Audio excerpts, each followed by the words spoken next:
The Book of Ezekiel. Ezekiel, chapter 1. In my 30th year, in the 4th month on the 5th day, while I was among the exiles by the river Chebar, the heavens were opened, and I saw visions of God. On the 5th of the month, it was the 5th year of the exile of King Jehoiakim, the word of the Lord came to Ezekiel the priest, the son of Buzi, by the river Chebar in the land of the Babylonians. There the hand of the Lord was on him. I looked, and I saw a violent storm coming out of the north, an immense cloud with flashing lightning and surrounded by brilliant light. The center of the fire looked like glowing metal, and in the fire was what looked like 4 living creatures. In appearance their form was human, but each of them had 4 faces and 4 wings. Their legs were straight. Their feet were like those of a calf and gleamed like burnished bronze. Under their wings, on their 4 sides, they had human hands. All 4 of them had faces and wings, and the wings of one touched the wings of another. Each one went straight ahead. They did not turn as they moved. Their faces looked like this. Each of the 4 had the face of a human being, and on the right side each had the face of a lion, and on the left the face of an ox. Each also had the face of an eagle. Such were their faces. They each had 2 wings spreading out upwards, each wing touching that of the creature on either side, and each had 2 other wings covering its body. Each one went straight ahead. Wherever the Spirit would go, they would go, without turning as they went. The appearance of the living creatures was like burning coals of fire, or like torches. Fire moved back and forth among the creatures. It was bright, and lightning flashed out of it. The creatures sped back and forth like flashes of lightning. As I looked at the living creatures, I saw a wheel on the ground beside each creature with its 4 faces. This was the appearance and structure of the wheels. They sparkled like topaz, and all 4 looked alike. Each appeared to be made like a wheel intersecting a wheel. As they moved, they would go in any one of the 4 directions the creatures faced. The wheels did not change direction as the creatures went. Their rims were high and awesome, and all 4 rims were full of eyes all around. When the living creatures moved, the wheels beside them moved, and when the living creatures rose from the ground, the wheels also rose. Wherever the Spirit would go, they would go, and the wheels would rise along with them, because the spirit of the living creatures was in the wheels. When the creatures moved, they also moved. When the creatures stood still, they also stood still. And when the creatures rose from the ground, the wheels rose along with them, because the spirit of the living creatures was in the wheels. Spread out above the heads of the living creatures was what looked like something like a vault, sparkling like crystal and awesome. Under the vault, their wings were stretched out one towards the other, and each had 2 wings covering its body. When the creatures moved, I heard the sound of their wings, like the roar of rushing waters, like the voice of the Almighty, like the tumult of an army. When they stood still, they lowered their wings. Then there came a voice from above the vault over their heads as they stood with lowered wings. Above the vault, over their heads, was what looked like a throne of lapis lazuli, and high above on the throne was a figure like that of a man.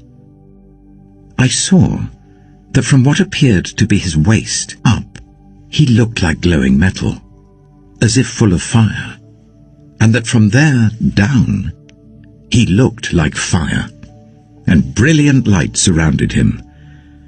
Like the appearance of a rainbow in the clouds on a rainy day, so was the radiance around him. This was the appearance of the likeness of the glory of the Lord. When I saw it, I fell face down, and I heard the voice of one speaking. Ezekiel chapter 2. He said to me, Son of man, stand up on your feet, and I will speak to you. As he spoke, the Spirit came into me and raised me to my feet, and I heard him speaking to me. He said, Son of man, I am sending you to the Israelites, to a rebellious nation that has rebelled against me. They and their ancestors have been in revolt against me to this very day. The people to whom I am sending you are obstinate and stubborn. Say to them, This is what the sovereign Lord says. And whether they listen or fail to listen, for they are a rebellious people, they will know that a prophet has been among them.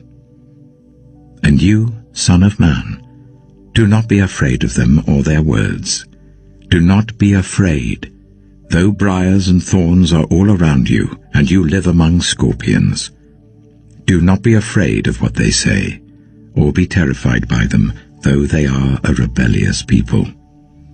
You must speak my words to them, whether they listen or fail to listen, for they are rebellious. But you, Son of man, listen to what I say to you.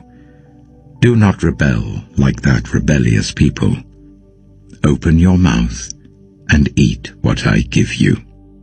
Then I looked, and I saw a hand stretched out to me.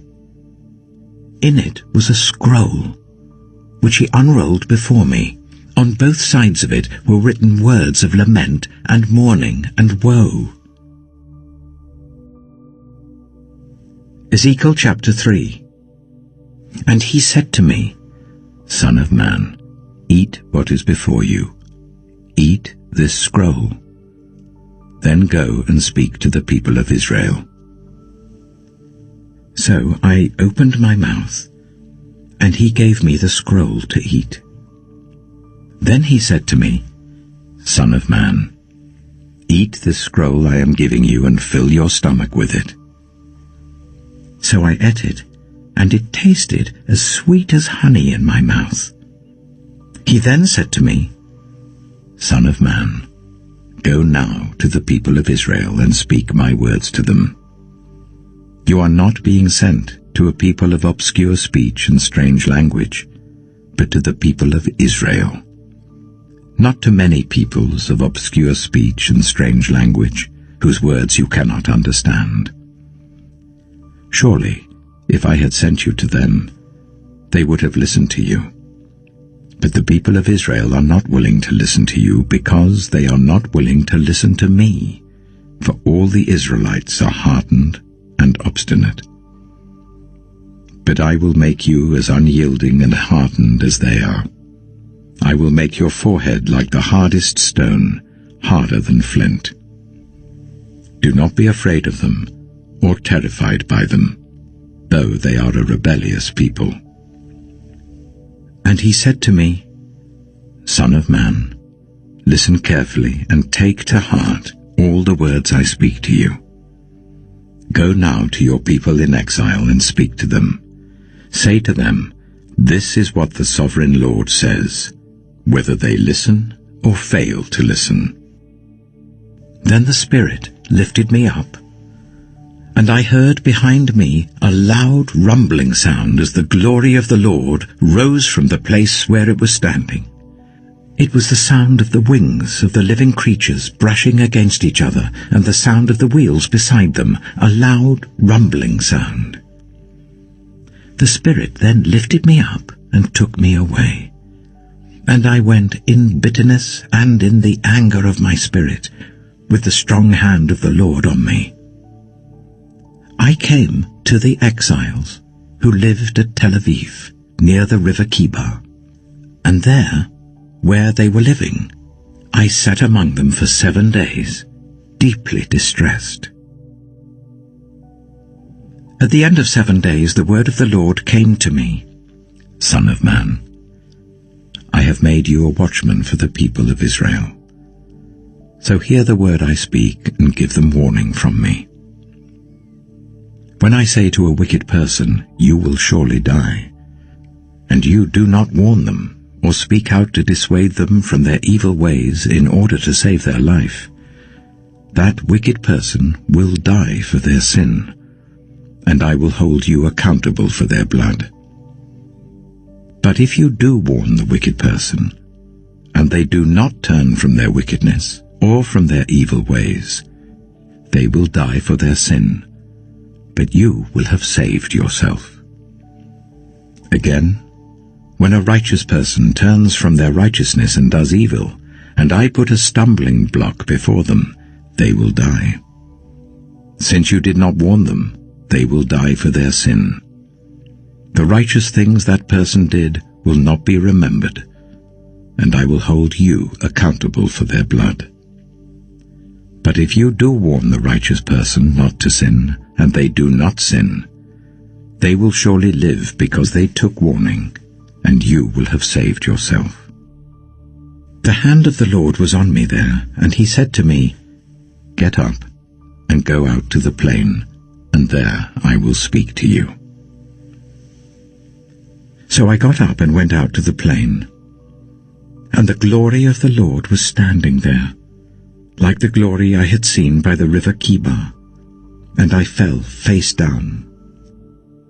Then the Spirit came into me and raised me to my feet. He spoke to me and said, Go, shut yourself inside your house.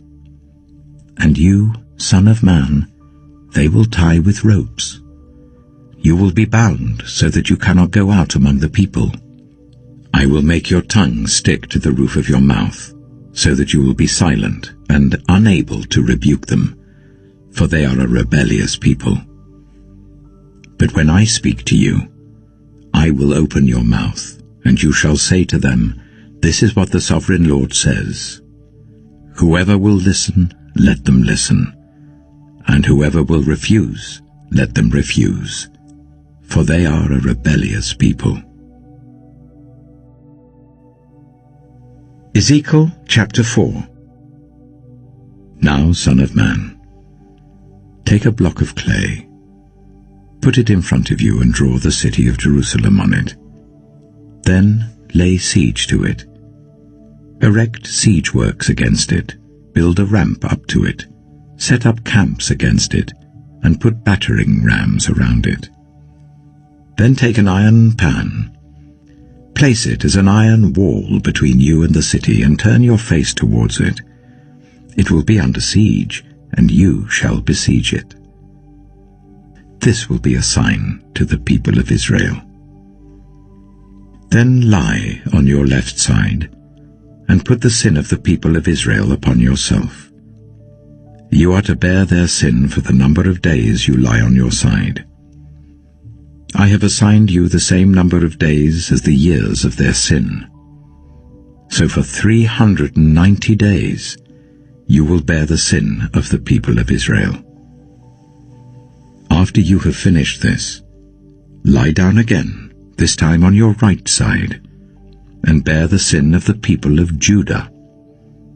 I have assigned you 40 days, a day for each year. Turn your face towards the siege of Jerusalem, and with bared arm prophesy against her. I will tie you up with ropes so that you cannot turn from one side to the other until you have finished the days of your siege. Take wheat and barley, beans and lentils, millet and spelt. Put them in a storage jar and use them to make bread for yourself. You are to eat it during the 390 days you lie on your side. Weigh out 20 shekels of food to eat each day, and eat it at set times. Also, measure out 1/6 of a hin of water, and drink it at set times. Eat the food as you would a loaf of barley bread. Bake it in the sight of the people, using human excrement for fuel. The Lord said, in this way, the people of Israel will eat defiled food among the nations where I will drive them." Then I said, "Not so, Sovereign Lord. I have never defiled myself. From my youth until now I have never eaten anything found dead or torn by wild animals. No impure meat has ever entered my mouth." "Very well," he said. "I will let you bake your bread over cow dung instead of human excrement." He then said to me, "Son of man, I am about to cut off the food supply in Jerusalem. The people will eat rationed food in anxiety and drink rationed water in despair, for food and water will be scarce. They will be appalled at the sight of each other and will waste away because of their sin." Ezekiel chapter 5.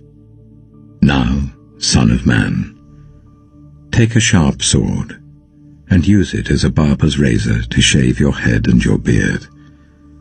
Then take a set of scales and divide up the hair.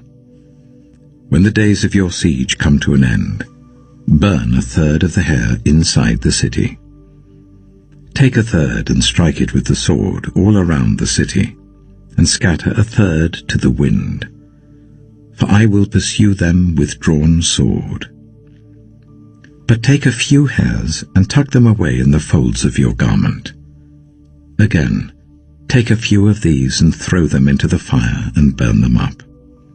A fire will spread from there to all Israel. This is what the Sovereign Lord says. This is Jerusalem, which I have set in the center of the nations, with countries all around her.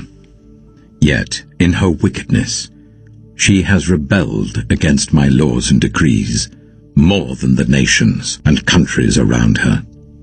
She has rejected my laws and has not followed my decrees. Therefore this is what the Sovereign Lord says. You have been more unruly than the nations around you and have not followed my decrees or kept my laws. You have not even conformed to the standards of the nations around you. Therefore this is what the Sovereign Lord says. I myself am against you, Jerusalem, and I will inflict punishment on you in the sight of the nations. Because of all your detestable idols, I will do to you what I have never done before and will never do again. Therefore, in your midst, parents will eat their children, and children will eat their parents. I will inflict punishment on you and will scatter all your survivors to the winds. Therefore, as surely as I live, declares the Sovereign Lord, because you have defiled my sanctuary with all your vile images and detestable practices, I myself will shave you. I will not look on you with pity or spare you. A third of your people will die of the plague or perish by famine inside you. A third will fall by the sword outside your walls, and a third I will scatter to the winds and pursue with drawn sword. Then my anger will cease, and my wrath against them will subside, and I will be avenged. And when I have spent my wrath on them, they will know that I, the Lord, have spoken in my zeal. I will make you a ruin and a reproach among the nations around you in the sight of all who pass by. You will be a reproach and a taunt, a warning and an object of horror to the nations around you when I inflict punishment on you in anger and in wrath and with stinging rebuke. I, the Lord, have spoken. When I shoot at you with my deadly and destructive arrows of famine, I will shoot to destroy you. I will bring more and more famine upon you and cut off your supply of food. I will send famine and wild beasts against you, and they will leave you childless. Plague and bloodshed will sweep through you, and I will bring the sword against you. I, the Lord, have spoken. Ezekiel chapter 6. The word of the Lord came to me, Son of man, set your face against the mountains of Israel. Prophesy against them and say, You mountains of Israel, hear the word of the sovereign Lord. This is what the sovereign Lord says to the mountains and hills, to the ravines and valleys. I am about to bring a sword against you, and I will destroy your high places. Your altars will be demolished, and your incense altars will be smashed. And I will slay your people in front of your idols. I will lay the dead bodies of the Israelites in front of their idols, and I will scatter your bones around your altars. Wherever you live, the towns will be laid waste and the high places demolished, so that your altars will be laid waste and devastated, your idols smashed and ruined, your incense altars broken down, and what you have made wiped out. Your people will fall slain among you, and you will know that I am the Lord. But I will spare some, for some of you will escape the sword when you are scattered among the lands and nations. Then in the nations where they have been carried captive, those who escape will remember me, how I have been grieved by their adulterous hearts, which have turned away from me, and by their eyes which have lusted after their idols. They will loathe themselves for the evil they have done, and for all their detestable practices. And they will know that I am the Lord. I did not threaten in vain to bring this calamity on them. This is what the sovereign Lord says. Strike your hands together and stamp your feet and cry out, Alas! Because of all the wicked and detestable practices of the people of Israel, for they will fall by the sword, famine, and plague. One who is far away will die of the plague, and one who is near will fall by the sword, and anyone who survives and is spared will die of famine. So will I pour out my wrath on them, and they will know that I am the Lord when their people lie slain among their idols, around their altars, on every high hill and on all the mountain tops, under every spreading tree and every leafy oak, places where they offered fragrant incense to all their idols. And I will stretch out my hand against them and make the land a desolate waste, from the desert to Diblah, wherever they live. Then they will know that I am the Lord. Ezekiel chapter 7. The word of the Lord came to me. Son of man, this is what the sovereign Lord says to the land of Israel. The end has come upon the four corners of the land. The end is now upon you, and I will unleash my anger against you. I will judge you according to your conduct, and repay you for all your detestable practices. I will not look on you with pity. I will not spare you. I will surely repay you for your conduct and for the detestable practices among you. Then you will know that I am the Lord. This is what the sovereign Lord says. Disaster. Unheard of disaster. See, it comes. The end has come. The end has come. It has roused itself against you. See, it comes. Doom has come upon you who dwell in the land. The time has come. The day is near. There is panic, not joy, on the mountains. I am about to pour out my wrath on you and spend my anger against you. I will judge you according to your conduct and repay you for all your detestable practices. I will not look on you with pity. I will not spare you. I will repay you for your conduct and for the detestable practices among you. Then you will know that it is I, the Lord, who strikes you. See the day. See, it comes. Doom has burst forth, the rod has budded, arrogance has blossomed. Violence has arisen, a rod to punish the wicked. None of the people will be left, none of that crowd, none of their wealth, nothing of value. The time has come. The day has arrived. Let not the buyer rejoice, nor the seller grieve, for my wrath is on the whole crowd. The seller will not recover the property that was sold, as long as both buyer and seller live. For the vision concerning the whole crowd will not be reversed. Because of their sins, not one of them will preserve their life. They have blown the trumpet, they have made all things ready, but no one will go into battle, for my wrath is on the whole crowd.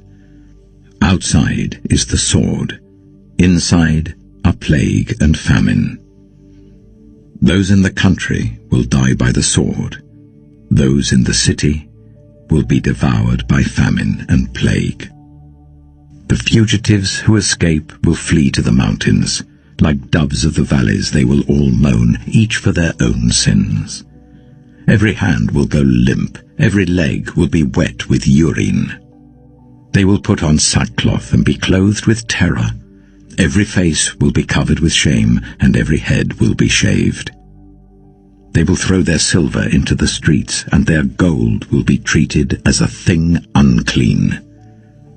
Their silver and gold will not be able to deliver them in the day of the Lord's wrath. It will not satisfy their hunger or fill their stomachs, for it has caused them to stumble into sin. They took pride in their beautiful jewelry and used it to make their detestable idols. They made it into vile images. Therefore I will make it a thing unclean for them. I will give their wealth as plunder to foreigners, and as loot to the wicked of the earth who will defile it. I will turn my face away from the people, and robbers will desecrate the place I treasure. They will enter it and will defile it. Prepare chains, for the land is full of bloodshed and the city is full of violence. I will bring the most wicked of nations to take possession of their houses. I will put an end to the pride of the mighty, and their sanctuaries will be desecrated. When terror comes, they will seek peace in vain. Calamity upon calamity will come, and rumor upon rumor. They will go searching for a vision from the prophet. Priestly instruction in the law will cease. The counsel of the elders will come to an end. The king will mourn, the prince will be clothed with despair, and the hands of the people of the land will tremble. I will deal with them according to their conduct, and by their own standards I will judge them. Then they will know that I am the Lord. Ezekiel chapter 8.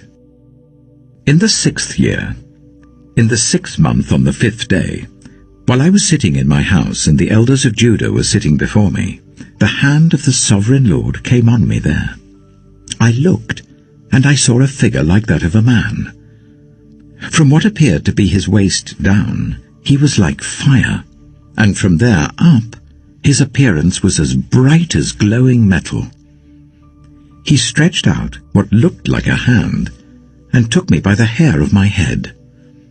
The Spirit lifted me up between earth and heaven, and in visions of God, he took me to Jerusalem, to the entrance of the north gate of the inner court, where the idol that provokes to jealousy stood. And there before me was the glory of the God of Israel, as in the vision I had seen in the plain. Then he said to me, Son of man, look towards the north. So I looked, and in the entrance north of the gate of the altar, I saw this idol of jealousy. And he said to me, Son of man, do you see what they are doing? The utterly detestable things the Israelites are doing here. Things that will drive me far from my sanctuary. but you will see things that are even more detestable."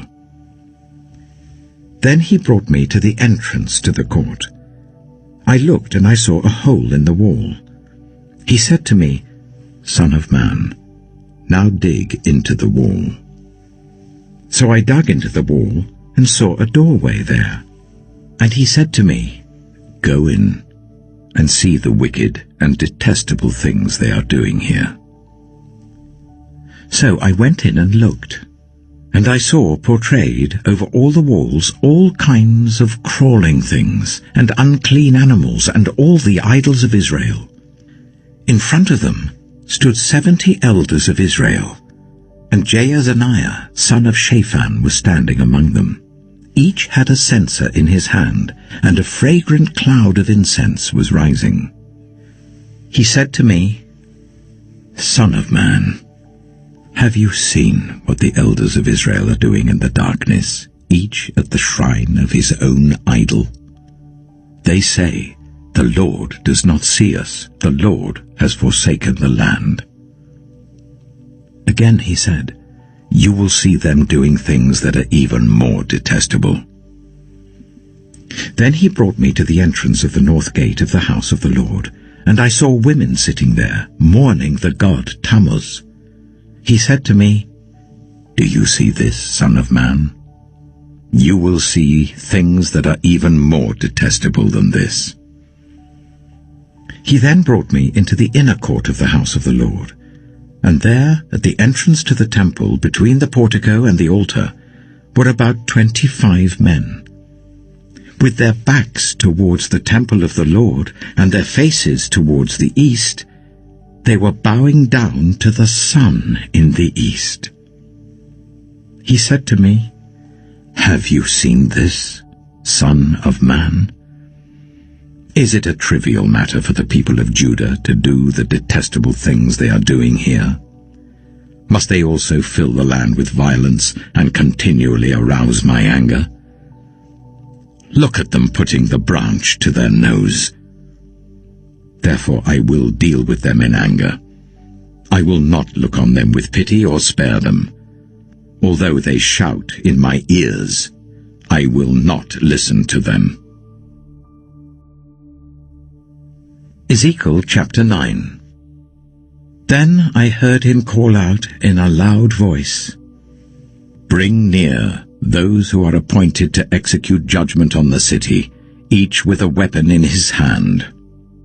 And I saw 6 men coming from the direction of the upper gate which faces north, each with a deadly weapon in his hand. With them was a man clothed in linen, who had a writing kit at his side. They came in and stood beside the bronze altar. Now the glory of the God of Israel went up from above the cherubim where it had been, and moved to the threshold of the temple.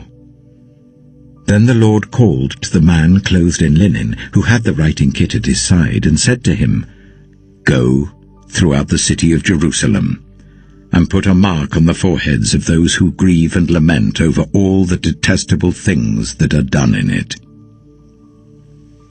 As I listened, he said to the others, "Follow him through the city, and kill, without showing pity or compassion. Slaughter the old men, the young men and women, the mothers and children, but do not touch anyone who has the mark. Begin at my sanctuary." So they began with the old men who were in front of the temple. Then he said to them, "Defile the temple, and fill the courts with the slain. Go." So they went out and began killing throughout the city. While they were killing, and I was left alone, I fell face down, crying out, "Alas, sovereign Lord! Are you going to destroy the entire remnant of Israel in this outpouring of your wrath on Jerusalem?" He answered me, "The sin of the people of Israel and Judah is exceedingly great. The land is full of bloodshed, and the city is full of injustice. They say, The Lord has forsaken the land, the Lord does not see. So I will not look on them with pity or spare them, but I will bring down on their own heads what they have done. Then the man in linen, with the writing kit at his side, brought back word, saying, I have done as you commanded. Ezekiel chapter 10. I looked, and I saw the likeness of a throne of lapis lazuli above the vault that was over the heads of the cherubim. The Lord said to the man clothed in linen, Go in among the wheels beneath the cherubim. Fill your hands with burning coals from among the cherubim, and scatter them over the city. And as I watched, he went in.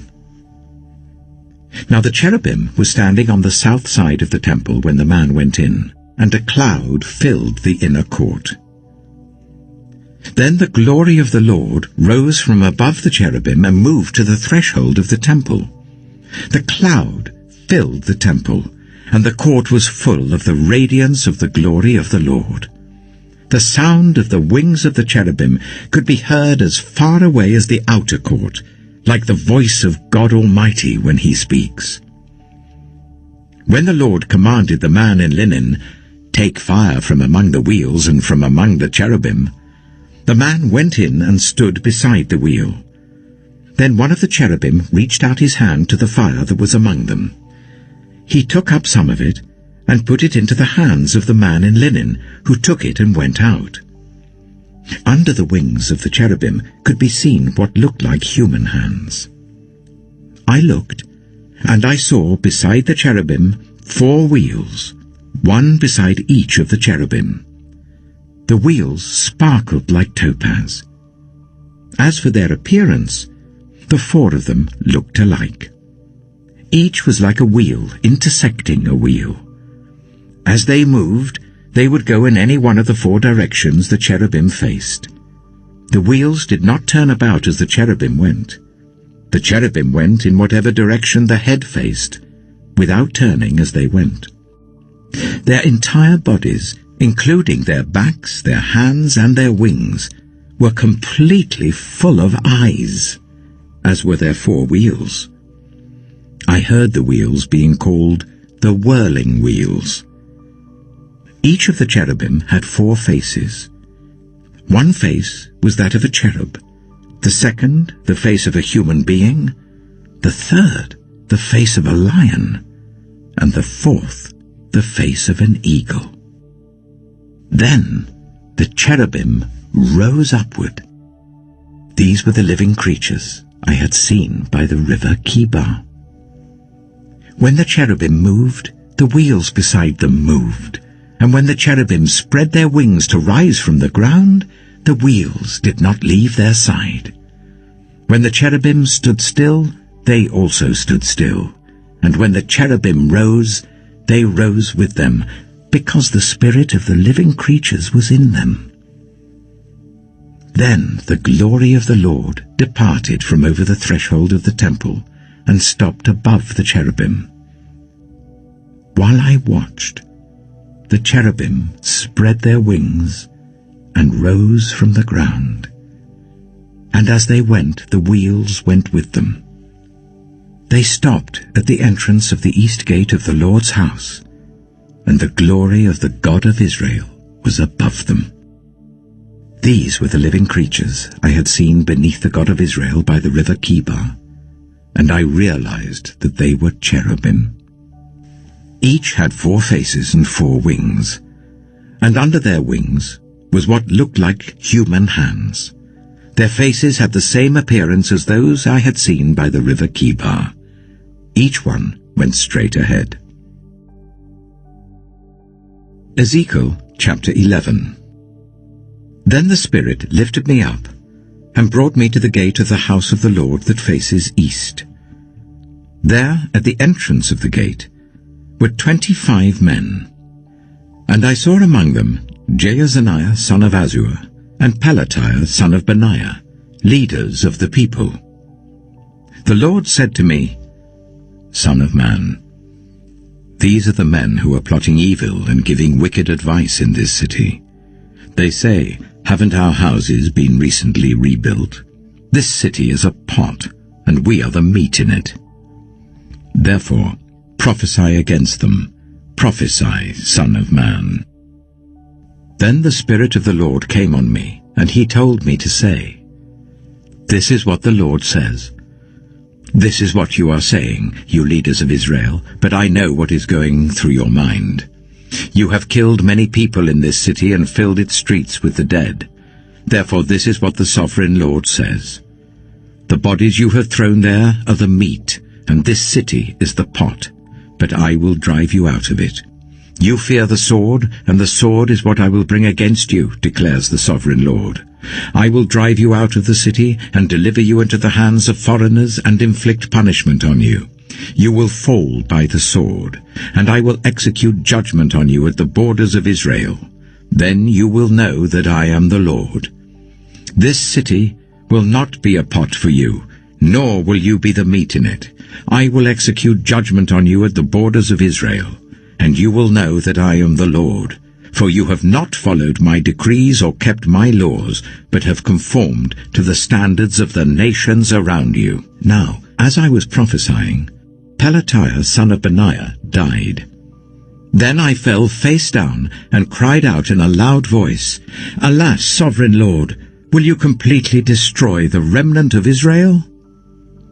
The word of the Lord came to me, Son of man, the people of Jerusalem have said of your fellow exiles and all the other Israelites, They are far away from the Lord. This land was given to us as our possession. Therefore say, This is what the Sovereign Lord says. Although I sent them far away among the nations and scattered them among the countries, yet for a little while I have been a sanctuary for them in the countries where they have gone. Therefore say, This is what the Sovereign Lord says. I will gather you from the nations, and bring you back from the countries where you have been scattered, and I will give you back the land of Israel again. They will return to it, and remove all its vile images and detestable idols. I will give them an undivided heart and put a new spirit in them. I will remove from them their heart of stone and give them a heart of flesh. Then they will follow my decrees and be careful to keep my laws. They will be my people, and I will be their God. But as for those whose hearts are devoted to their vile images and detestable idols, I will bring down on their heads what they have done, declares the Sovereign Lord. Then the cherubim, with the wheels beside them, spread their wings, and the glory of the God of Israel was above them. The glory of the Lord went up from within the city and stopped above the mountain east of it. The Spirit lifted me up and brought me to the exiles in Babylonia in the vision given by the Spirit of God. Then the vision I had seen went up from me, and I told the exiles everything the Lord had shown me. Ezekiel chapter 12. The word of the Lord came to me, Son of man, you are living among a rebellious people. They have eyes to see, but do not see, and ears to hear, but do not hear, for they are a rebellious people. Therefore, Son of man, pack your belongings for exile, and in the daytime, as they watch, set out and go from where you are to another place. Perhaps they will understand, though they are a rebellious people. During the daytime, while they watch, bring out your belongings packed for exile. Then in the evening, while they are watching, go out like those who go into exile. While they watch, dig through the wall, and take your belongings out through it. Put them on your shoulder as they are watching, and carry them out at dusk. Cover your face so that you cannot see the land, for I have made you a sign to the Israelites.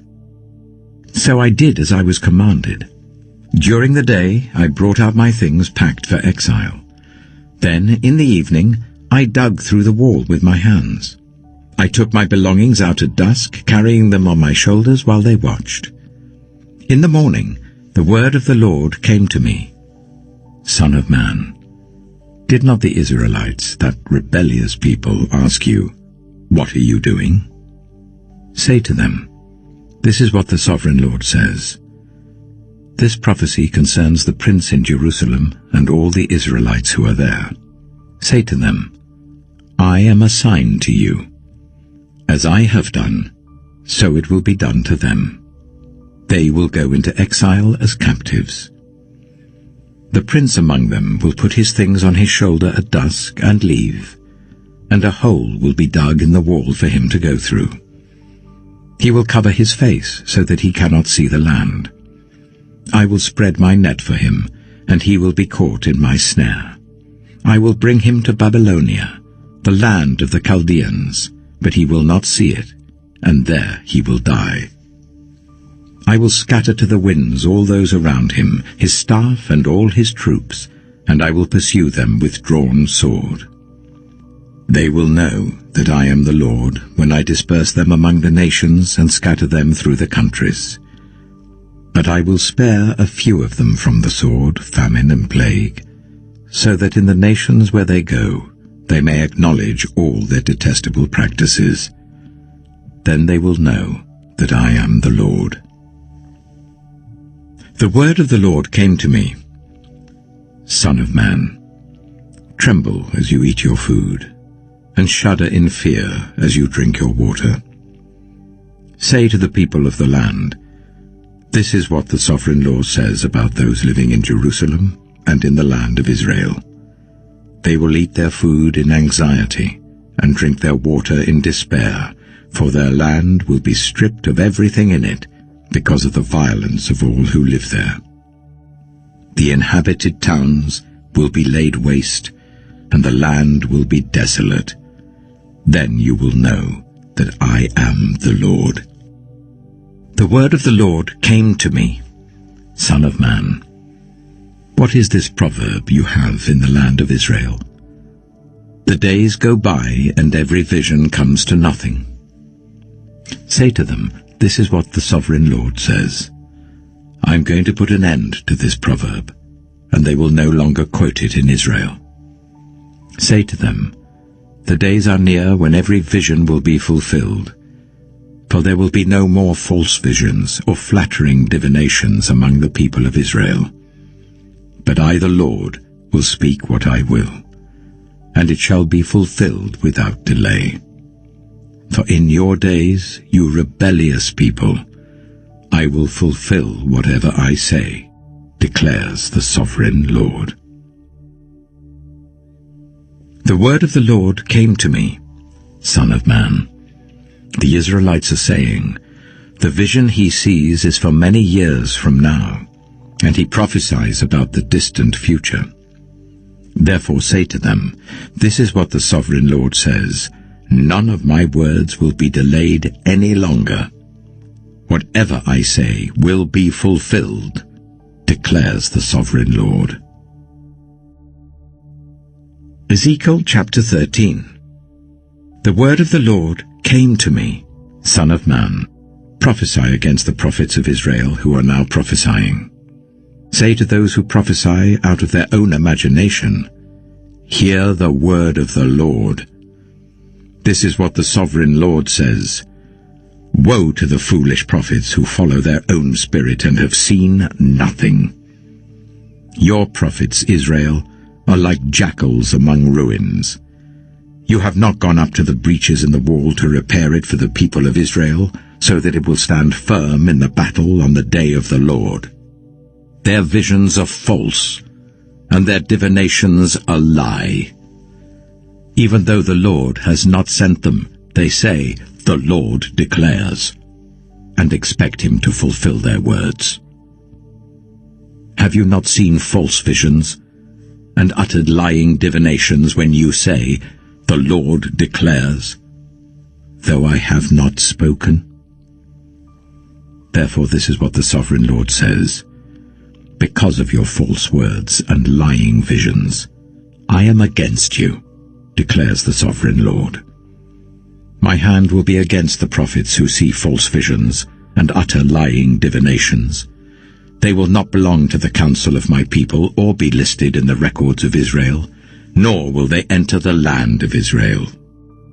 Then you will know that I am the sovereign Lord. Because they lead my people astray, saying, peace, when there is no peace, and because when a flimsy wall is built, they cover it with whitewash. Therefore tell those who cover it with whitewash that it is going to fall. Rain will come in torrents, and I will send hailstones hurtling down, and violent winds will burst forth. When the wall collapses, will people not ask you, where is the whitewash you covered it with? Therefore this is what the sovereign Lord says, in my wrath I will unleash a violent wind, and in my anger hailstones and torrents of rain will fall with destructive fury. I will tear down the wall you have covered with whitewash, and will level it to the ground, so that its foundation will be laid bare.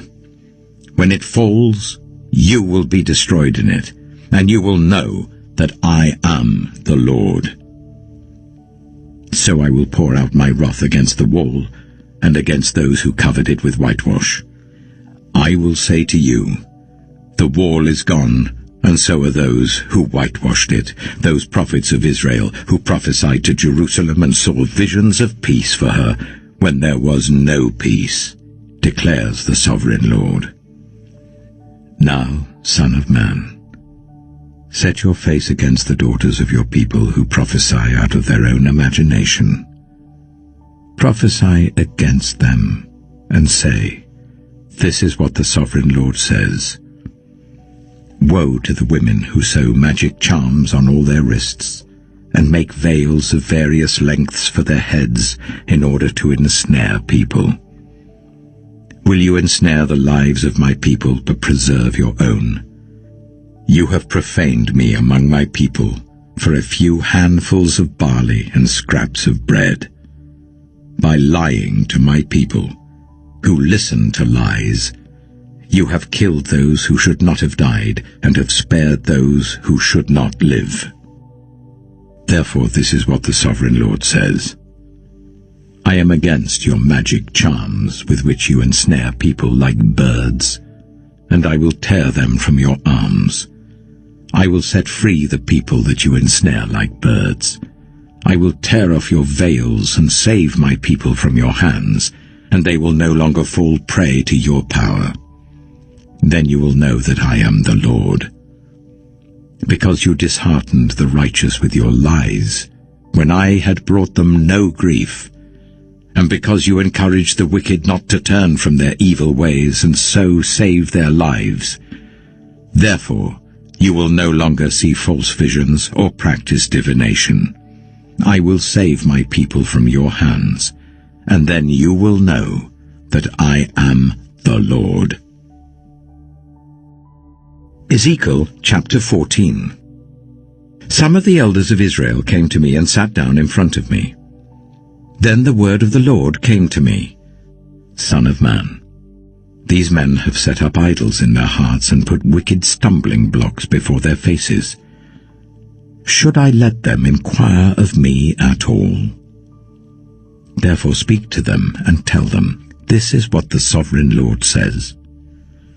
When any of the Israelites set up idols in their hearts, and put a wicked stumbling block before their faces, and then go to a prophet, I, the Lord, will answer them myself in keeping with their great idolatry. I will do this to recapture the hearts of the people of Israel, who have all deserted me for their idols. Therefore say to the people of Israel, this is what the sovereign Lord says. Repent, turn from your idols, and renounce all your detestable practices.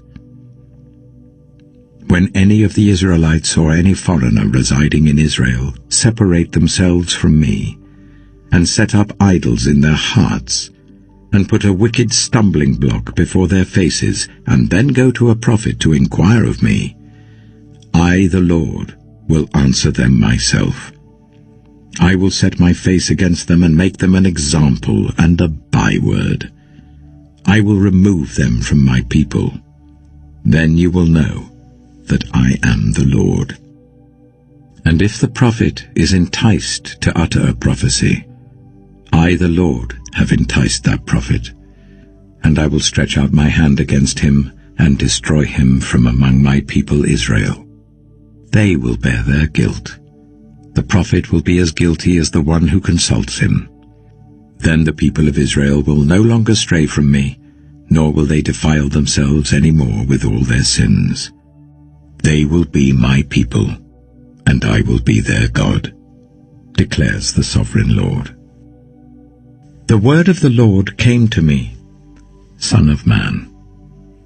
If a country sins against me by being unfaithful, and I stretch out my hand against it to cut off its food supply and send famine upon it, and kill its people and their animals, even if these 3 men, Noah, Daniel, and Job, were in it, they could save only themselves by their righteousness, declares the sovereign Lord. Or if I send wild beasts through that country, and they leave it childless, and it becomes desolate so that no one can pass through it because of the beasts, as surely as I live, declares the sovereign Lord, even if these 3 men were in it, they could not save their own sons or daughters. They alone would be saved, but the land would be desolate. Or if I bring a sword against that country, and say, Let the sword pass throughout the land, and I kill its people and their animals, as surely as I live, declares the sovereign Lord, even if these 3 men were in it, they could not save their own sons or daughters. They alone would be saved. Or if I send a plague into that land, and pour out my wrath on it through bloodshed, killing its people and their animals, as surely as I live, declares the sovereign Lord, even if Noah, Daniel, and Job were in it, they could save neither son nor daughter. They would save only themselves by their righteousness. For this is what the sovereign Lord says, How much worse will it be when I send against Jerusalem my 4 dreadful judgments, sword and famine and wild beasts and plague, to kill its men and their animals. Yet there will be some survivors, sons and daughters who will be brought out of it. They will come to you, and when you see their conduct and their actions, you will be consoled regarding the disaster I have brought on Jerusalem. Every disaster I have brought on it. You will be consoled when you see their conduct and their actions, for you will know that I have done nothing in it without cause, declares the sovereign Lord.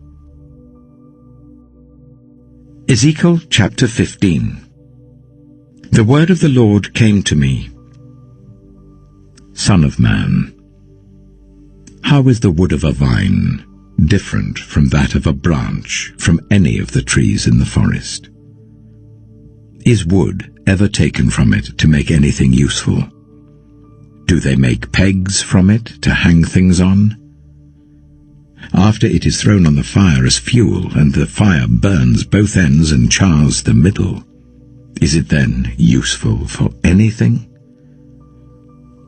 If it was not useful for anything when it was whole, how much less can it be made into something useful when the fire has burned it and it is charred?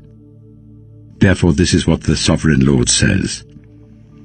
As I have given the wood of the vine among the trees of the forest as fuel for the fire, so will I treat the people living in Jerusalem. I will set my face against them. Although they have come out of the fire will yet consume them. And when I set my face against them, you will know that I am the Lord. I will make the land desolate because they have been unfaithful, declares the sovereign Lord. Ezekiel chapter 16. The word of the Lord came to me, Son of man, confront Jerusalem with her detestable practices and say, "This is what the Sovereign Lord says to Jerusalem. Your ancestry and birth were in the land of the Canaanites. Your father was an Amorite, and your mother a Hittite. On the day you were born, your cord was not cut, nor were you washed with water to make you clean, nor were you rubbed with salt or wrapped in cloths. No one looked on you with pity or had compassion enough to do any of these things for you. Rather, you were thrown out into the open field, for on the day you were born, you were despised." Then I passed by, and saw you kicking about in your blood, and as you lay there in your blood, I said to you, "Live." I made you grow like a plant of the field. You grew and developed and entered puberty. Your breasts had formed, and your hair had grown, yet you were stark naked. Later I passed by, and when I looked at you and saw that you were old enough for love, I spread the corner of my garment over you and covered your naked body. I gave you my solemn oath and entered into a covenant with you, declares the Sovereign Lord, and you became mine. I bathed you with water and washed the blood from you and put ointments on you. I clothed you with an embroidered dress and put sandals of fine leather on you. I dressed you in fine linen and covered you with costly garments. I adorned you with jewelry. I put bracelets on your arms and a necklace round your neck, and I put a ring on your nose, earrings on your ears, and a beautiful crown on your head. So you were adorned with gold and silver. Your clothes were of fine linen and costly fabric and embroidered cloth. Your food was honey, olive oil, and the finest flour. You became very beautiful and rose to be a queen. And your fame spread among the nations on account of your beauty, because the splendor I had given you made your beauty perfect, declares the Sovereign Lord. But you trusted in your beauty and used your fame to become a prostitute. You lavished your favors on anyone who passed by, and your beauty became his. You took some of your garments to make gaudy high places where you carried on your prostitution. You went to him, and he possessed your beauty. You also took the fine jewelry I gave you, the jewelry made of my gold and silver, and you made for yourself male idols and engaged in prostitution with them. And you took your embroidered clothes to put on them, and you offered my oil and incense before them. Also, the food I provided for you, the flour, olive oil, and honey I gave you to eat, you offered as fragrant incense before them. That is what happened, declares the Sovereign Lord. And you took your sons and daughters whom you bore to me and sacrificed them as food to the idols. Was your prostitution not enough? You slaughtered my children and sacrificed them to the idols. In all your detestable practices and your prostitution, you did not remember the days of your youth when you were naked and bare, kicking about in your blood. Woe, woe to you, declares the Sovereign Lord. In addition to all your other wickedness, you built a mound for yourself and made a lofty shrine in every public square. At every street corner you built your lofty shrines and degraded your beauty, spreading your legs with increasing promiscuity to anyone who passed by. You engaged in prostitution with the Egyptians, your neighbors with large genitals, and aroused my anger with your increasing promiscuity. So I stretched out my hand against you and reduced your territory. I gave you over to the greed of your enemies, the daughters of the Philistines, who were shocked by your lewd conduct. You engaged in prostitution with the Assyrians too, because you were insatiable. And even after that, you still were not satisfied. Then you increased your promiscuity to include Babylonia, a land of merchants. But even with this you were not satisfied. I am filled with fury against you, declares the Sovereign Lord, when you do all these things, acting like a brazen prostitute.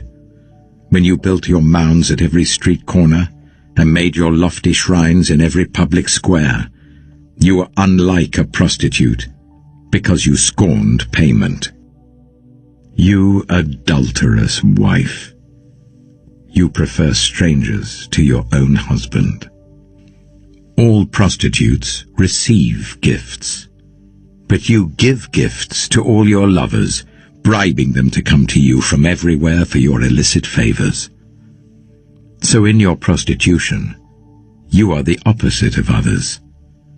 No one runs after you for your favors. You are the very opposite, for you give payment, and none is given to you. Therefore, you prostitute, hear the word of the Lord.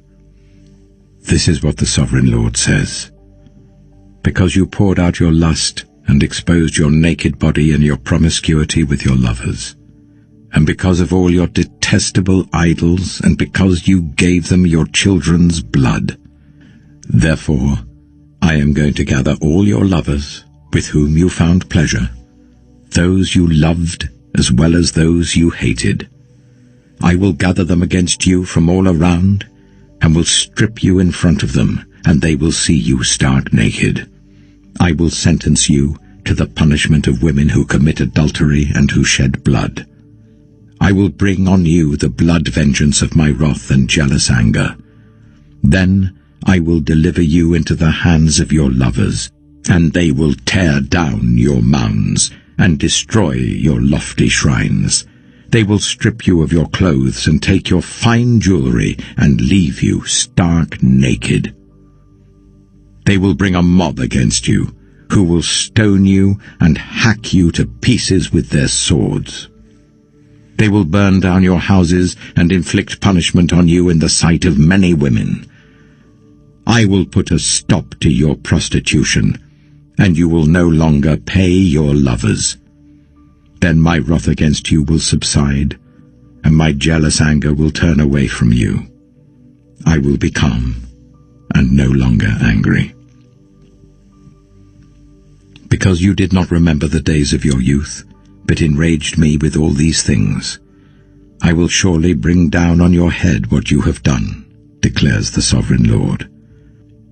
Did you not add lewdness to all your other detestable practices? Everyone who quotes Proverbs will quote this proverb about you: like mother, like daughter. You are a true daughter of your mother, who despised her husband and her children, and you are a true sister of your sisters, who despised their husbands and their children. Your mother was a Hittite, and your father an Amorite. Your elder sister was Samaria, who lived to the north of you with her daughters, and your younger sister, who lived to the south of you with her daughters, was Sodom. You not only followed their ways and copied their detestable practices, but in all your ways you soon became more depraved than they. As surely as I live, declares the Sovereign Lord, your sister Sodom and her daughters never did what you and your daughters have done. Now this was the sin of your sister Sodom. She and her daughters were arrogant, overfed, and unconcerned. They did not help the poor and needy. They were haughty and did detestable things before me. Therefore I did away with them, as you have seen. Samaria did not commit half the sins you did. You have done more detestable things than they, and have made your sisters seem righteous by all these things you have done. Bear your disgrace, for you have furnished some justification for your sisters. Because your sins were more vile than theirs, they appear more righteous than you. So then, be ashamed and bear your disgrace, for you have made your sisters appear righteous. However, I will restore the fortunes of Sodom and her daughters, and of Samaria and her daughters, and your fortunes along with them, so that you may bear your disgrace and be ashamed of all you have done in giving them comfort. And your sisters, Sodom with her daughters, and Samaria with her daughters, will return to what they were before, and you and your daughters will return to what you were before. You would not even mention your sister Sodom in the day of your pride, before your wickedness was uncovered. Even so, you are now scorned by the daughters of Edom, and all her neighbors and the daughters of the Philistines, all those around you who despise you. You will bear the consequences of your lewdness and your detestable practices, declares the Lord. This is what the Sovereign Lord says. I will deal with you as you deserve, because you have despised my oath by breaking the covenant. Yet I will remember the covenant I made with you in the days of your youth, and I will establish an everlasting covenant with you. Then you will remember your ways and be ashamed when you receive your sisters, both those who are older than you and those who are younger. I will give them to you as daughters, but not on the basis of my covenant with you. So I will establish my covenant with you, and you will know that I am the Lord. Then, when I make atonement for you for all you have done, you will remember and be ashamed, and never again open your mouth because of your humiliation, declares the Sovereign Lord. Ezekiel chapter 17. The word of the Lord came to me. Son of man, set forth an allegory, and tell it to the Israelites as a parable. Say to them, this is what the Sovereign Lord says. A great eagle with powerful wings, long feathers, and full plumage of varied colors came to Lebanon. Taking hold of the top of a cedar, he broke off its topmost shoot and carried it away to a land of merchants, where he planted it in a city of traders. He took one of the seedlings of the land and put it in fertile soil. He planted it like a willow by abundant water, and it sprouted and became a low, spreading vine. Its branches turned towards him, but its roots remained under it. So it became a vine and produced branches and put out leafy boughs. But there was another great eagle with powerful wings and full plumage. The vine now sent out its roots towards him from the plot where it was planted, and stretched out its branches to him for water. It had been planted in good soil by abundant water, so that it would produce branches, bear fruit, and become a splendid vine.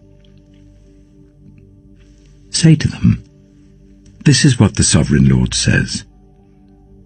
Will it thrive? Will it not be uprooted and stripped of its fruit, so that it withers? All its new growth will wither. It will not take a strong arm or many people to pull it up by the roots. It has been planted, but will it thrive? Will it not wither completely when the east wind strikes it, wither away in the plot where it grew? Then the word of the Lord came to me. Say to this rebellious people, do you not know what these things mean? Say to them, the king of Babylon went to Jerusalem, and carried off her king and her nobles, bringing them back with him to Babylon. Then he took a member of the royal family and made a treaty with him, putting him under oath. He also carried away the leading men of the land, so that the kingdom would be brought low, unable to rise again, surviving only by keeping his treaty. But the king rebelled against him by sending his envoys to Egypt to get horses and a large army. Will he succeed? Will he who does such things escape? Will he break the treaty and yet escape? As surely as I live, declares the sovereign Lord, he shall die in Babylon, in the land of the king who put him on the throne, whose oath he despised and whose treaty he broke.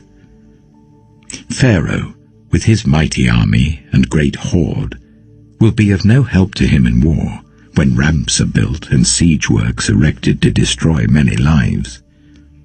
He despised the oath by breaking the covenant. Because he had given his hand in pledge and yet did all these things, he shall not escape. Therefore this is what the sovereign Lord says. As surely as I live, I will repay him for despising my oath and breaking my covenant. I will spread my net for him, and he will be caught in my snare.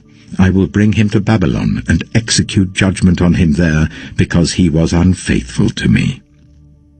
All his choice troops will fall by the sword, and the survivors will be scattered to the winds. Then you will know that I, the Lord, have spoken. This is what the sovereign Lord says. I myself will take a shoot from the very top of a cedar and plant it. I will break off a tender sprig from its topmost shoots and plant it on a high and lofty mountain. On the mountain heights of Israel I will plant it, and it will produce branches and bear fruit and become a splendid cedar. Birds of every kind will nest in it. They will find shelter in the shade of its branches. All the trees of the forest will know that I, the Lord, bring down the tall tree and make the low tree grow tall. I dry up the green tree and make the dry tree flourish. I, the Lord, have spoken, and I will do it. Ezekiel chapter 18. The word of the Lord came to me. What do you people mean by quoting this proverb about the land of Israel?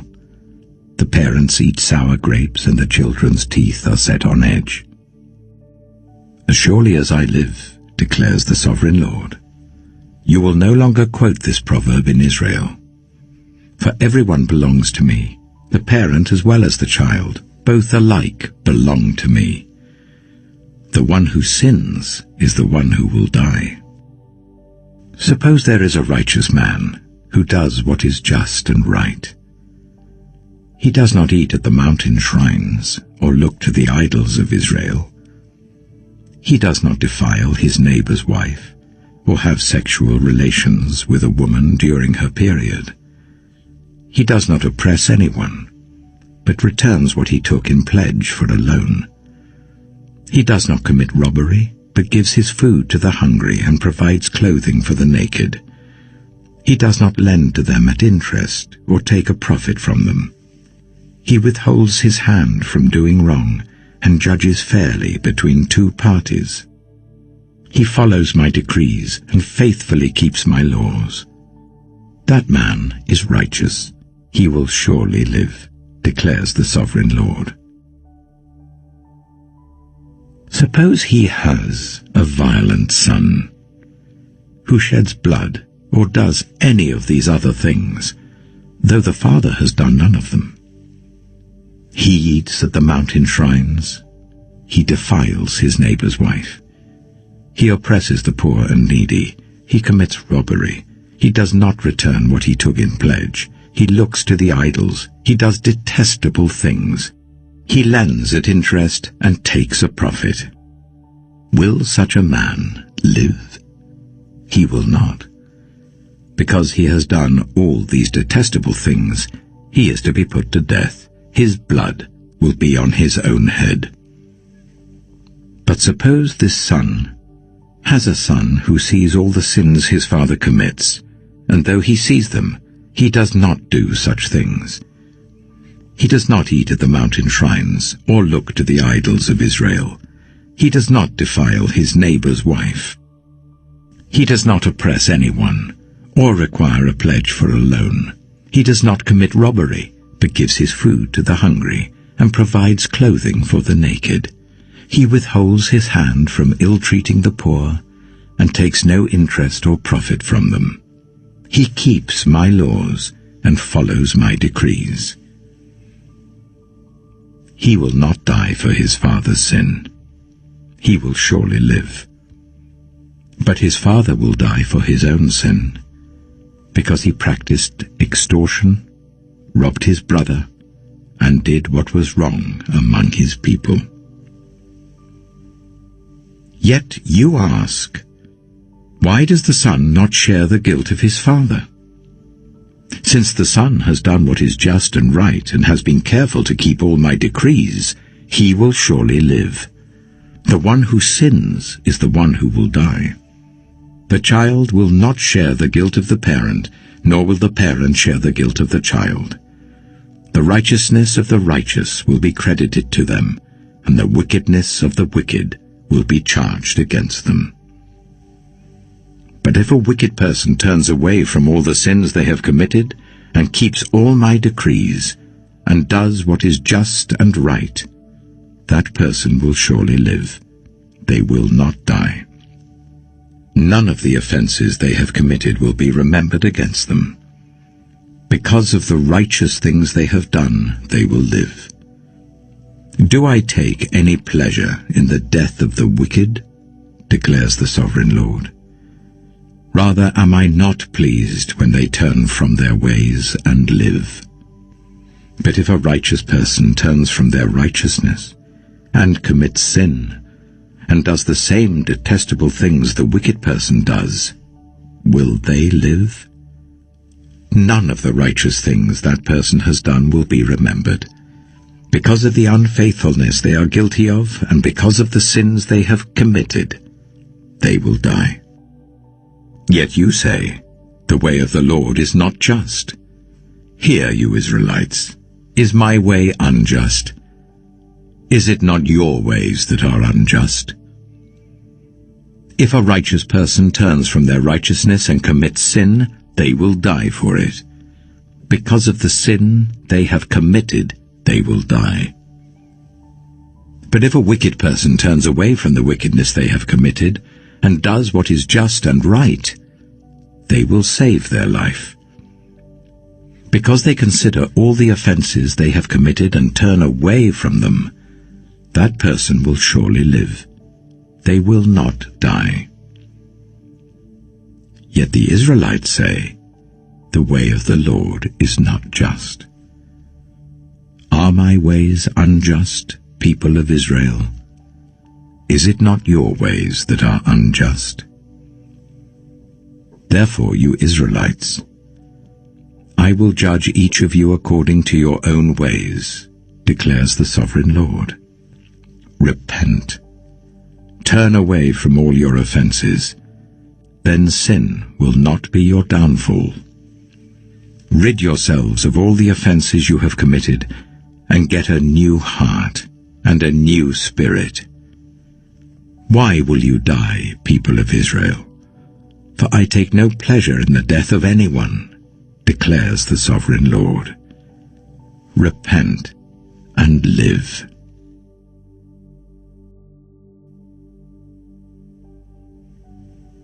Ezekiel chapter 19.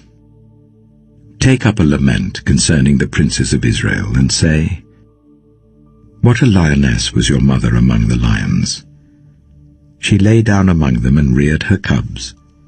She brought up one of her cubs, and he became a strong lion. He learned to tear the prey, and he became a man-eater. The nations heard about him, and he was trapped in their pit. They led him with hooks to the land of Egypt. When she saw her hope unfulfilled, her expectation gone, she took another of her cubs and made him a strong lion. He prowled among the lions, for he was now a strong lion. He learned to tear the prey, and he became a man-eater. He broke down their strongholds and devastated their towns. The land and all who were in it were terrified by his roaring. Then the nations came against him, those from regions round about. They spread their net for him, and he was trapped in their pit. With hooks they pulled him into a cage and brought him to the king of Babylon. They put him in prison, so his roar was heard no longer on the mountains of Israel. Your mother was like a vine in your vineyard, planted by the water. It was fruitful and full of branches because of abundant water. Its branches were strong, fit for a ruler's scepter. It towered high above the thick foliage, conspicuous for its height and for its many branches. But it was uprooted in fury and thrown to the ground. The east wind made it shrivel. It was stripped of its fruit. Its strong branches withered, and fire consumed them. Now it is planted in the desert, in a dry and thirsty land. Fire spread from one of its main branches and consumed its fruit. No strong branch is left on it, fit for a ruler's scepter. This is a lament, and is to be used as a lament. Ezekiel chapter 20. In the 7th year, in the 5th month on the 10th day, some of the elders of Israel came to inquire of the Lord, and they sat down in front of me. Then the word of the Lord came to me. Son of man, speak to the elders of Israel, and say to them, This is what the sovereign Lord says. Have you come to inquire of me? As surely as I live, I will not let you inquire of me, declares the sovereign Lord. Will you judge them? Will you judge them, son of man? Then confront them with the detestable practices of their ancestors, and say to them, This is what the sovereign Lord says. On the day I chose Israel, I swore with uplifted hand to the descendants of Jacob, and revealed myself to them in Egypt. With uplifted hand I said to them, I am the Lord your God. On that day I swore to them that I would bring them out of Egypt and into a land I had searched out for them, a land flowing with milk and honey, the most beautiful of all lands. And I said to them, Each of you, get rid of the vile images you have set your eyes on, and do not defile yourselves with the idols of Egypt. I am the Lord your God. But they rebelled against me, and would not listen to me. They did not get rid of the vile images they had set their eyes on, nor did they forsake the idols of Egypt. So I said I would pour out my wrath on them, and spend my anger against them in Egypt. But for the sake of my name, I brought them out of Egypt. I did it to keep my name from being profaned in the eyes of the nations among whom they lived, and in whose sight I had revealed myself to the Israelites. Therefore I led them out of Egypt and brought them into the wilderness. I gave them my decrees and made known to them my laws, by which the person who obeys them will live. Also I gave them my Sabbaths as a sign between us, so they would know that I, the Lord, made them holy. Yet the people of Israel rebelled against me in the wilderness. They did not follow my decrees, but rejected my laws, by which the person who obeys them will live, and they utterly desecrated my Sabbaths. So I said I would pour out my wrath on them and destroy them in the wilderness. But for the sake of my name, I did what would keep it from being profaned in the eyes of the nations, in whose sight I had brought them out. Also, with uplifted hand, I swore to them in the wilderness that I would not bring them into the land I had given them, a land flowing with milk and honey, the most beautiful of all lands, because they rejected my laws, and did not follow my decrees, and desecrated my Sabbaths. For their hearts were devoted to their idols. Yet I looked on them with pity, and did not destroy them or put an end to them in the wilderness. I said to their children in the wilderness, "Do not follow the statutes of your parents, or keep their laws, or defile yourselves with their idols. I am the Lord your God. Follow my decrees, and be careful to keep my laws. Keep my Sabbaths holy, that they may be a sign between us. Then you will know that I am the Lord your God." But the children rebelled against me. They did not follow my decrees. They were not careful to keep my laws, of which I said, "The person who obeys them will live by them." And they desecrated my Sabbaths. So I said I would pour out my wrath on them and spend my anger against them in the wilderness. But I withheld my hand, and for the sake of my name I did what would keep it from being profaned in the eyes of the nations in whose sight I had brought them out.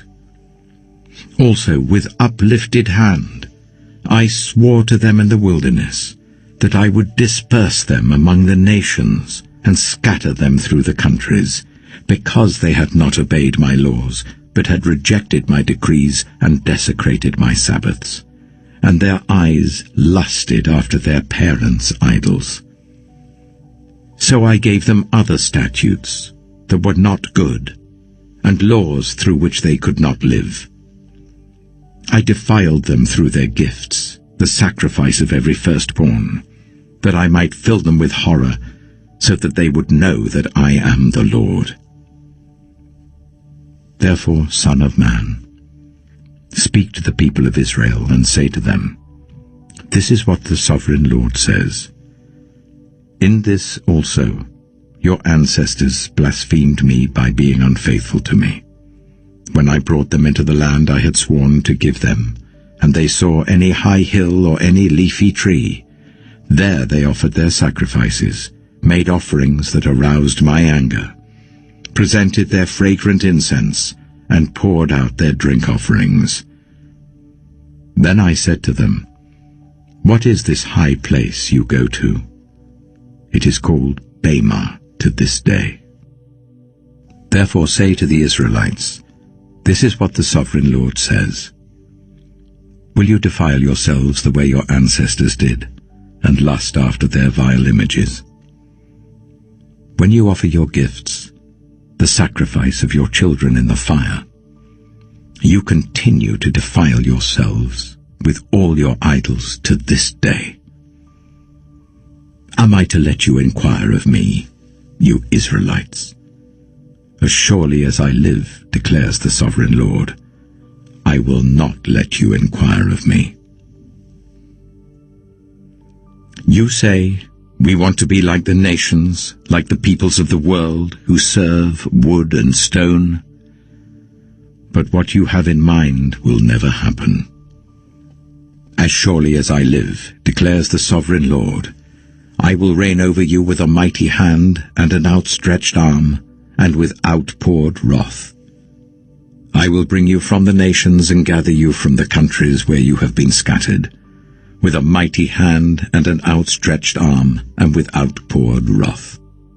I will bring you into the wilderness of the nations, and there, face to face, I will execute judgment upon you.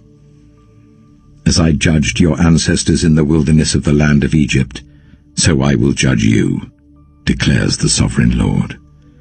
I will take note of you as you pass under my rod, and I will bring you into the bond of the covenant. I will purge you of those who revolt and rebel against me. Although I will bring them out of the land where they are living, yet they will not enter the land of Israel. Then you will know that I am the Lord.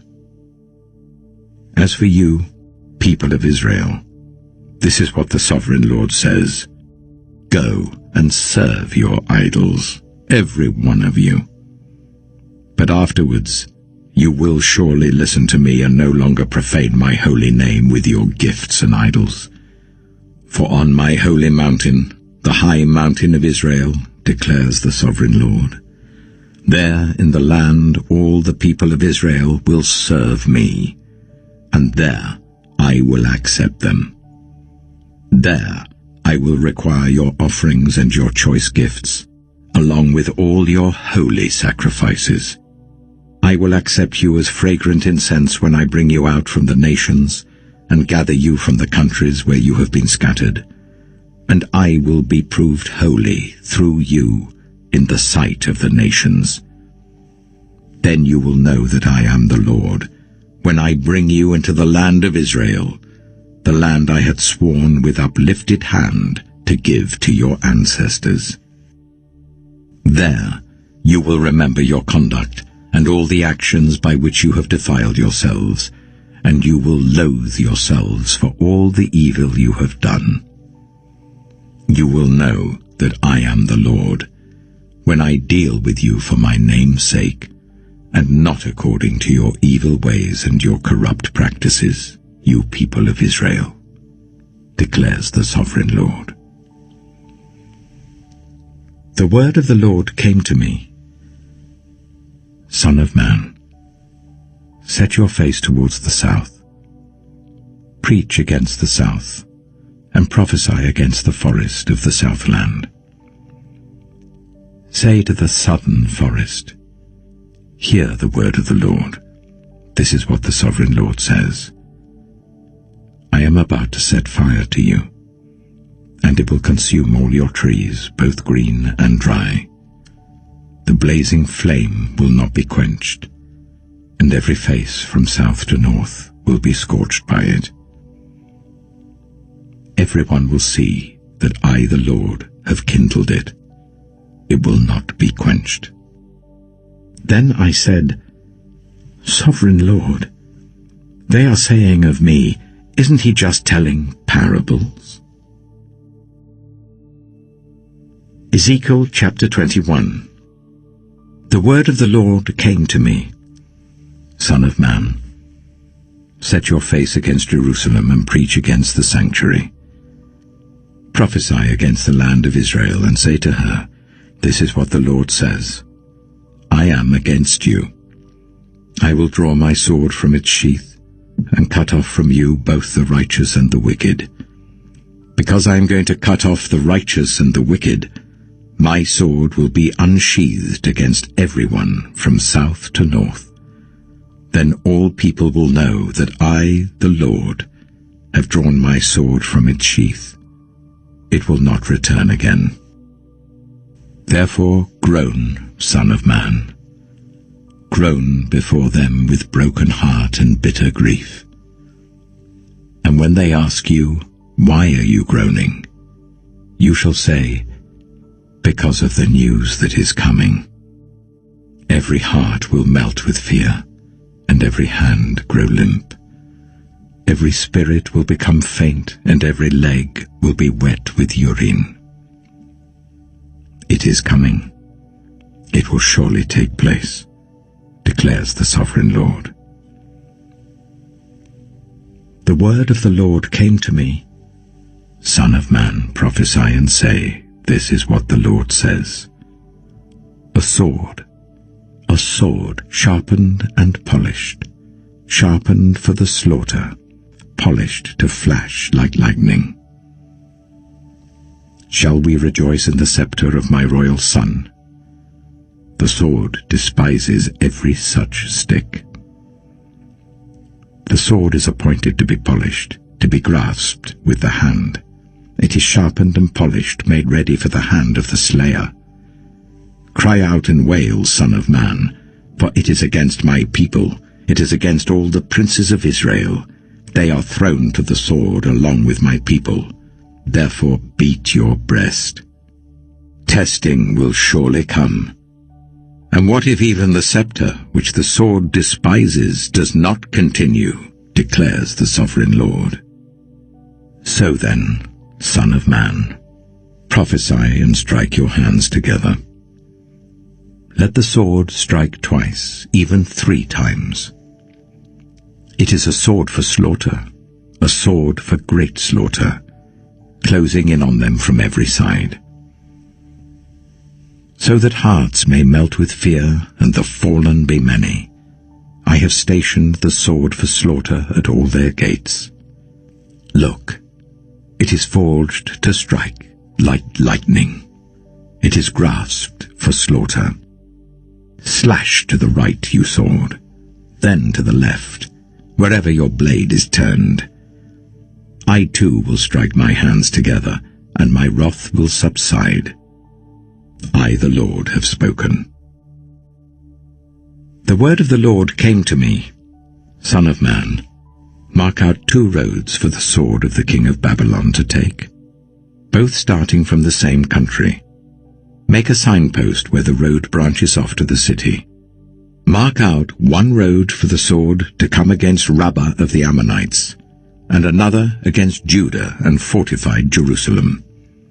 For the king of Babylon will stop at the fork in the road, at the junction of the 2 roads, to seek an omen. He will cast lots with arrows. He will consult his idols. He will examine the liver. Into his right hand will come the lot for Jerusalem, where he is to set up battering rams, to give the command to slaughter, to sound the battle cry, to set battering rams against the gates, to build a ramp, and to erect siege works. It will seem like a false omen to those who have sworn allegiance to him, but he will remind them of their guilt and take them captive. Therefore this is what the Sovereign Lord says. Because you people have brought to mind your guilt by your open rebellion, revealing your sins in all that you do, because you have done this, you will be taken captive. You profane and wicked prince of Israel, whose day has come, whose time of punishment has reached its climax. This is what the Sovereign Lord says. Take off the turban, remove the crown. It will not be as it was. The lowly will be exalted, and the exalted will be brought low. A ruin, a ruin. I will make it a ruin. The crown will not be restored until he to whom it rightfully belongs shall come. To him I will give it. And you, Son of man, prophesy and say, This is what the Sovereign Lord says about the Ammonites and their insults. A sword, drawn for the slaughter, polished to consume and to flash like lightning. Despite false visions concerning you, and lying divinations about you, it will be laid on the necks of the wicked who are to be slain, whose day has come, whose time of punishment has reached its climax. Let the sword return to its sheath. In the place where you were created, in the land of your ancestry, I will judge you. I will pour out my wrath on you and breathe out my fiery anger against you. I will deliver you into the hands of brutal men, men skilled in destruction. You will be fuel for the fire. Your blood will be shed in your land. You will be remembered no more. For I, the Lord, have spoken. Ezekiel chapter 22. The word of the Lord came to me, Son of man, will you judge her? Will you judge this city of bloodshed? Then confront her with all her detestable practices and say, This is what the Sovereign Lord says. You city that brings on herself doom by shedding blood in her midst, and defiles herself by making idols. You have become guilty because of the blood you have shed, and have become defiled by the idols you have made. You have brought your days to a close, and the end of your years has come. Therefore, I will make you an object of scorn to the nations, and a laughingstock to all the countries. Those who are near and those who are far away will mock you, you infamous city, full of turmoil. See how each of the princes of Israel, who are in you, uses his power to shed blood. In you they have treated father and mother with contempt. In you they have oppressed the foreigner and ill-treated the fatherless and the widow. You have despised my holy things and desecrated my Sabbaths. In you are slanderers who are bent on shedding blood. In you are those who eat at the mountain shrines and commit lewd acts. In you are those who dishonor their father's bed. In you are those who violate women during their period, when they are ceremonially unclean. In you, one man commits a detestable offense with his neighbor's wife, another shamefully defiles his daughter-in-law, and another violates his sister, his own father's daughter. In you are people who accept bribes to shed blood. You take interest to make a profit from the poor. You extort unjust gain from your neighbors, and you have forgotten me, declares the Sovereign Lord. I will surely strike my hands together at the unjust gain you have made, and at the blood you have shed in your midst. Will your courage endure, or your hands be strong in the day I deal with you? I, the Lord, have spoken, and I will do it. I will disperse you among the nations, and scatter you through the countries. And I will put an end to your uncleanness. When you have been defiled in the eyes of the nations, you will know that I am the Lord. Then the word of the Lord came to me, Son of man, the people of Israel have become dross to me. All of them are the copper, tin, iron, and lead left inside a furnace. They are but the dross of silver.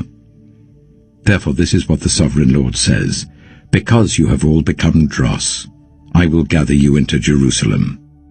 As silver, copper, iron, lead, and tin are gathered into a furnace to be melted with a fiery blast, so will I gather you in my anger and my wrath, and put you inside the city and melt you. I will gather you, and I will blow on you with my fiery wrath, and you will be melted inside her. As silver is melted in a furnace, so you will be melted inside her. And you will know that I, the Lord, have poured out my wrath on you. Again the word of the Lord came to me, Son of man, say to the land, You are a land that has not been cleansed or rained on in the day of wrath. There is a conspiracy of her princes within her, like a roaring lion tearing its prey. They devour people, take treasures and precious things, and make many widows within her. Her priests do violence to my law, and profane my holy things. They do not distinguish between the holy and the common. They teach that there is no difference between the unclean and the clean, and they shut their eyes to the keeping of my Sabbaths, so that I am profaned among them. Her officials within her are like wolves tearing their prey. They shed blood and kill people to make unjust gain. Her prophets whitewash these deeds for them by false visions and lying divinations. They say, This is what the Sovereign Lord says, when the Lord has not spoken. The people of the land practice extortion and commit robbery. They oppress the poor and needy and ill-treat the foreigner, denying them justice. I looked for someone among them who would build up the wall and stand before me in the gap on behalf of the land, so that I would not have to destroy it. But I found no one. So I will pour out my wrath on them and consume them with my fiery anger, bringing down on their own heads all they have done, declares the Sovereign Lord. Ezekiel chapter 23. The word of the Lord came to me. Son of man, there were 2 women, daughters of the same mother. They became prostitutes in Egypt, engaging in prostitution from their youth. In that land their breasts were fondled, and their virgin bosoms caressed. The elder one was named Oholah, and her sister was Oholibah. They were mine and gave birth to sons and daughters. Oholah is Samaria, and Oholibah is Jerusalem. Oholibah engaged in prostitution while she was still mine, and she lusted after her lovers, the Assyrians, warriors clothed in blue, governors and commanders, all of them handsome young men and mounted horsemen. She gave herself as a prostitute to all the elite of the Assyrians and defiled herself with all the idols of everyone she lusted after. She did not give up the prostitution she began in Egypt, when during her youth men slept with her, caressed her virgin bosom, and poured out their lust on her. Therefore I delivered her into the hands of her lovers, the Assyrians, for whom she lusted. They stripped her naked, took away her sons and daughters, and killed her with the sword. She became a byword among women, and punishment was inflicted on her. Her sister, Oholibah, saw this. Yet in her lust and prostitution she was more depraved than her sister.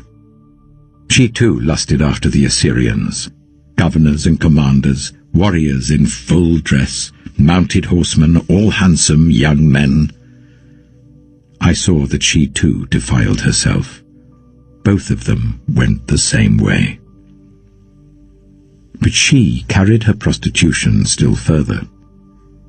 She saw men portrayed on a wall, figures of Chaldeans portrayed in red, with belts round their waists and flowing turbans on their heads.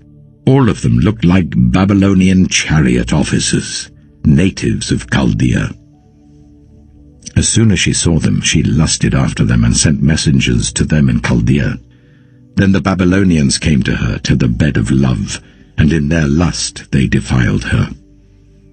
After she had been defiled by them, she turned away from them in disgust. When she carried on her prostitution openly and exposed her naked body, I turned away from her in disgust, just as I had turned away from her sister. Yet she became more and more promiscuous, as she recalled the days of her youth, when she was a prostitute in Egypt. There she lusted after her lovers, whose genitals were like those of donkeys, and whose emission was like that of horses. So you longed for the lewdness of your youth, where in Egypt your bosom was caressed, and your young breasts fondled. Therefore, Oholibah, this is what the Sovereign Lord says: I will stir up your lovers against you, those you turned away from in disgust, and I will bring them against you from every side. The Babylonians and all the Chaldeans, the men of Pekod and Shoa and Koa, and all the Assyrians with them, handsome young men, all of them governors and commanders, chariot officers and men of high rank, all mounted on horses. They will come against you with weapons, chariots and wagons, and with a throng of people. They will take up positions against you on every side with large and small shields and with helmets. I will turn you over to them for punishment, and they will punish you according to their standards. I will direct my jealous anger against you, and they will deal with you in fury. They will cut off your noses and your ears, and those of you who are left will fall by the sword. They will take away your sons and daughters, and those of you who are left will be consumed by fire. They will also strip you of your clothes and take your fine jewelry. So I will put a stop to the lewdness and prostitution you began in Egypt. You will not look on these things with longing or remember Egypt any more. For this is what the Sovereign Lord says: I am about to deliver you into the hands of those you hate, to those you turned away from in disgust. They will deal with you in hatred and take away everything you have worked for. They will leave you stark naked, and the shame of your prostitution will be exposed. Your lewdness and promiscuity have brought this on you because you lusted after the nations and defiled yourself with their idols. You have gone the way of your sister, so I will put her cup into your hand. This is what the sovereign Lord says. You will drink your sister's cup, a cup large and deep. It will bring scorn and derision, for it holds so much. You will be filled with drunkenness and sorrow, the cup of ruin and desolation, the cup of your sister Samaria. You will drink it and drain it dry, and chew on its pieces, and you will tear your breasts. I have spoken, declares the sovereign Lord. Therefore this is what the sovereign Lord says. Since you have forgotten me and turned your back on me, you must bear the consequences of your lewdness and prostitution. The Lord said to me, Son of man, will you judge Aholah and Aholibah? Then confront them with their detestable practices, for they have committed adultery, and blood is on their hands. They committed adultery with their idols.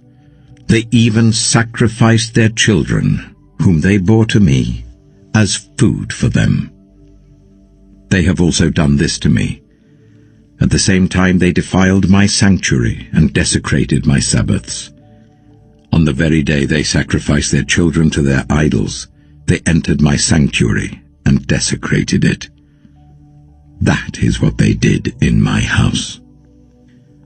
They even sent messengers for men who came from far away, and when they arrived, you bathed yourself for them, applied eye makeup, and put on your jewelry. You sat on an elegant couch with a table spread before it, on which you had placed the incense and olive oil that belonged to me. The noise of a carefree crowd was around her. Drunkards were brought from the desert, along with men from the rabble, and they put bracelets on the wrists of the woman and her sister, and beautiful crowns on their heads. Then I said about the one worn out by adultery, Now let them use her as a prostitute, for that is all she is. And they slept with her. As men sleep with a prostitute, so they slept with those lewd women, Aholah and Aholibah. But righteous judges will sentence them to the punishment of women who commit adultery and shed blood, because they are adulterous, and blood is on their hands. This is what the sovereign Lord says. Bring a mob against them, and give them over to terror and plunder. The mob will stone them and cut them down with their swords. They will kill their sons and daughters and burn their houses. So I will put an end to lewdness in the land, that all women may take warning and not imitate you. You will suffer the penalty for your lewdness, and bear the consequences of your sins of idolatry. Then you will know that I am the sovereign Lord. Ezekiel chapter 24. In the 9th year, in the 10th month on the 10th day, the word of the Lord came to me. Son of man, record this date, this very date, because the king of Babylon has laid siege to Jerusalem this very day. Tell this rebellious people a parable, and say to them, This is what the sovereign Lord says. Put on the cooking pot. Put it on and pour water into it. Put into it the pieces of meat, all the choice pieces, the leg and the shoulder. Fill it with the best of these bones. Take the pick of the flock. Pile wood beneath it for the bones. Bring it to the boil and cook the bones in it. For this is what the sovereign Lord says. Woe to the city of bloodshed, to the pot now encrusted, whose deposit will not go away. Take the meat out piece by piece, in whatever order it comes. For the blood she shed is in her midst. She poured it on the bare rock. She did not pour it on the ground where the dust would cover it. To stir up wrath and take revenge, I put her blood on the bare rock, so that it would not be covered. Therefore this is what the sovereign Lord says. Woe to the city of bloodshed! I too will pile the wood high. So heap on the wood and kindle the fire. Cook the meat well, mixing in the spices, and let the bones be charred. Then set the empty pot on the coals, till it becomes hot and its copper glows, so that its impurities may be melted and its deposit burned away. It has frustrated all efforts. Its heavy deposit has not been removed, not even by fire. Now your impurity is lewdness. Because I tried to cleanse you, but you would not be cleansed from your impurity, you will not be clean again until my wrath against you has subsided. I, the Lord, have spoken. The time has come for me to act. I will not hold back. I will not have pity, nor will I relent. You will be judged according to your conduct and your actions, declares the Sovereign Lord. The word of the Lord came to me. Son of man, with one blow I am about to take away from you the delight of your eyes. Yet do not lament, or weep, or shed any tears. Groan quietly. Do not mourn for the dead. Keep your turban fastened and your sandals on your feet. Do not cover your moustache and beard, or eat the customary food of mourners. So I spoke to the people in the morning, and in the evening my wife died. The next morning I did as I had been commanded. Then the people asked me, "Won't you tell us what these things have to do with us? Why are you acting like this?" So I said to them, "The word of the Lord came to me. Say to the people of Israel, this is what the Sovereign Lord says. I am about to desecrate my sanctuary, the stronghold in which you take pride, the delight of your eyes, the object of your affection. The sons and daughters you left behind will fall by the sword. And you will do as I have done. You will not cover your moustache and beard, or eat the customary food of mourners. You will keep your turbans on your heads and your sandals on your feet. You will not mourn or weep, but will waste away because of your sins and groan among yourselves. Ezekiel will be a sign to you. You will do just as he has done. When this happens, you will know that I am the Sovereign Lord. And you, Son of man, on the day I take away their stronghold, their joy and glory, the delight of their eyes, their heart's desire, and their sons and daughters as well. On that day, a fugitive will come to tell you the news. At that time, your mouth will be opened. You will speak with him and will no longer be silent. So you will be a sign to them, and they will know that I am the Lord. Ezekiel chapter 25. The word of the Lord came to me. Son of man, set your face against the Ammonites and prophesy against them.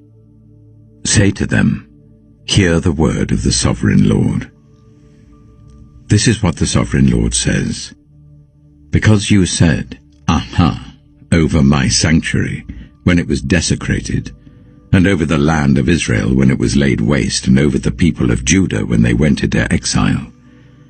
Therefore I am going to give you to the people of the east as a possession. They will set up their camps and pitch their tents among you. They will eat your fruit and drink your milk. I will turn Rabbah into a pasture for camels, and Ammon into a resting place for sheep. Then you will know that I am the Lord. For this is what the Sovereign Lord says. Because you have clapped your hands and stamped your feet, rejoicing with all the malice of your heart against the land of Israel, therefore I will stretch out my hand against you, and give you as plunder to the nations. I will wipe you out from among the nations, and exterminate you from the countries. I will destroy you, and you will know that I am the Lord. This is what the Sovereign Lord says. Because Moab and Seir said, "Look, Judah has become like all the other nations," therefore I will expose the flank of Moab, beginning at its frontier towns, Beth-Jeshimoth, Baal-Meon, and Kiriathaim, the glory of that land. I will give Moab along with the Ammonites to the people of the east as a possession, so that the Ammonites will not be remembered among the nations. And I will inflict punishment on Moab. Then they will know that I am the Lord. This is what the sovereign Lord says. Because Edom took revenge on Judah, and became very guilty by doing so, therefore this is what the sovereign Lord says. I will stretch out my hand against Edom, and kill both man and beast. I will lay it waste, from Teman to Dedan, they will fall by the sword. I will take vengeance on Edom, by the hand of my people Israel, and they will deal with Edom in accordance with my anger and my wrath. They will know my vengeance, declares the sovereign Lord. This is what the sovereign Lord says. Because the Philistines acted in vengeance, and took revenge with malice in their hearts, and with ancient hostility sought to destroy Judah, therefore this is what the sovereign Lord says. I am about to stretch out my hand against the Philistines. I will wipe out the Kerethites, and destroy those remaining along the coast. I will carry out great vengeance on them, and punish them in my wrath. Then they will know that I am the Lord, when I take vengeance on them. Ezekiel chapter 26. In the 11th month of the 12th year, on the first day of the month, the word of the Lord came to me. Son of man, because Tyre has said of Jerusalem, Aha! The gate to the nations is broken, and its doors have swung open to me. Now that she lies in ruins, I will prosper. Therefore this is what the sovereign Lord says. I am against you, Tyre, and I will bring many nations against you, like the sea casting up its waves. They will destroy the walls of Tyre, and pull down her towers. I will scrape away her rubble, and make her a bare rock.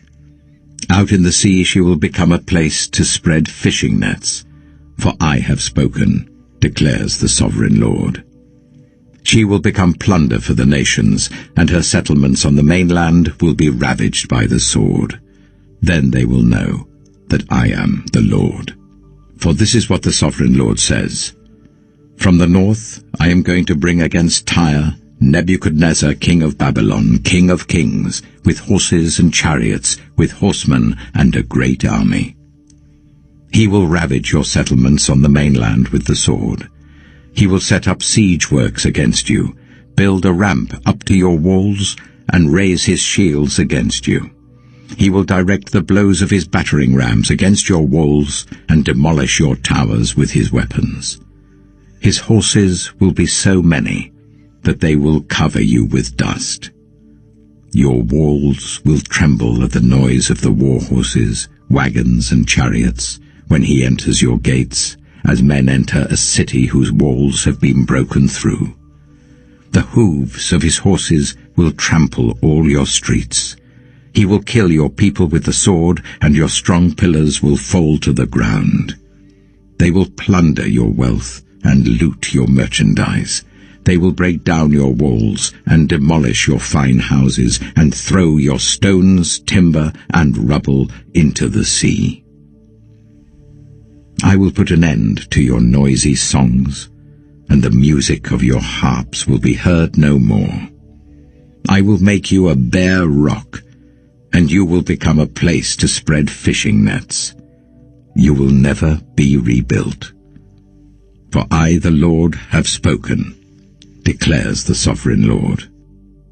This is what the sovereign Lord says to Tyre. Will not the coastlands tremble at the sound of your fall, when the wounded groan and the slaughter takes place in you?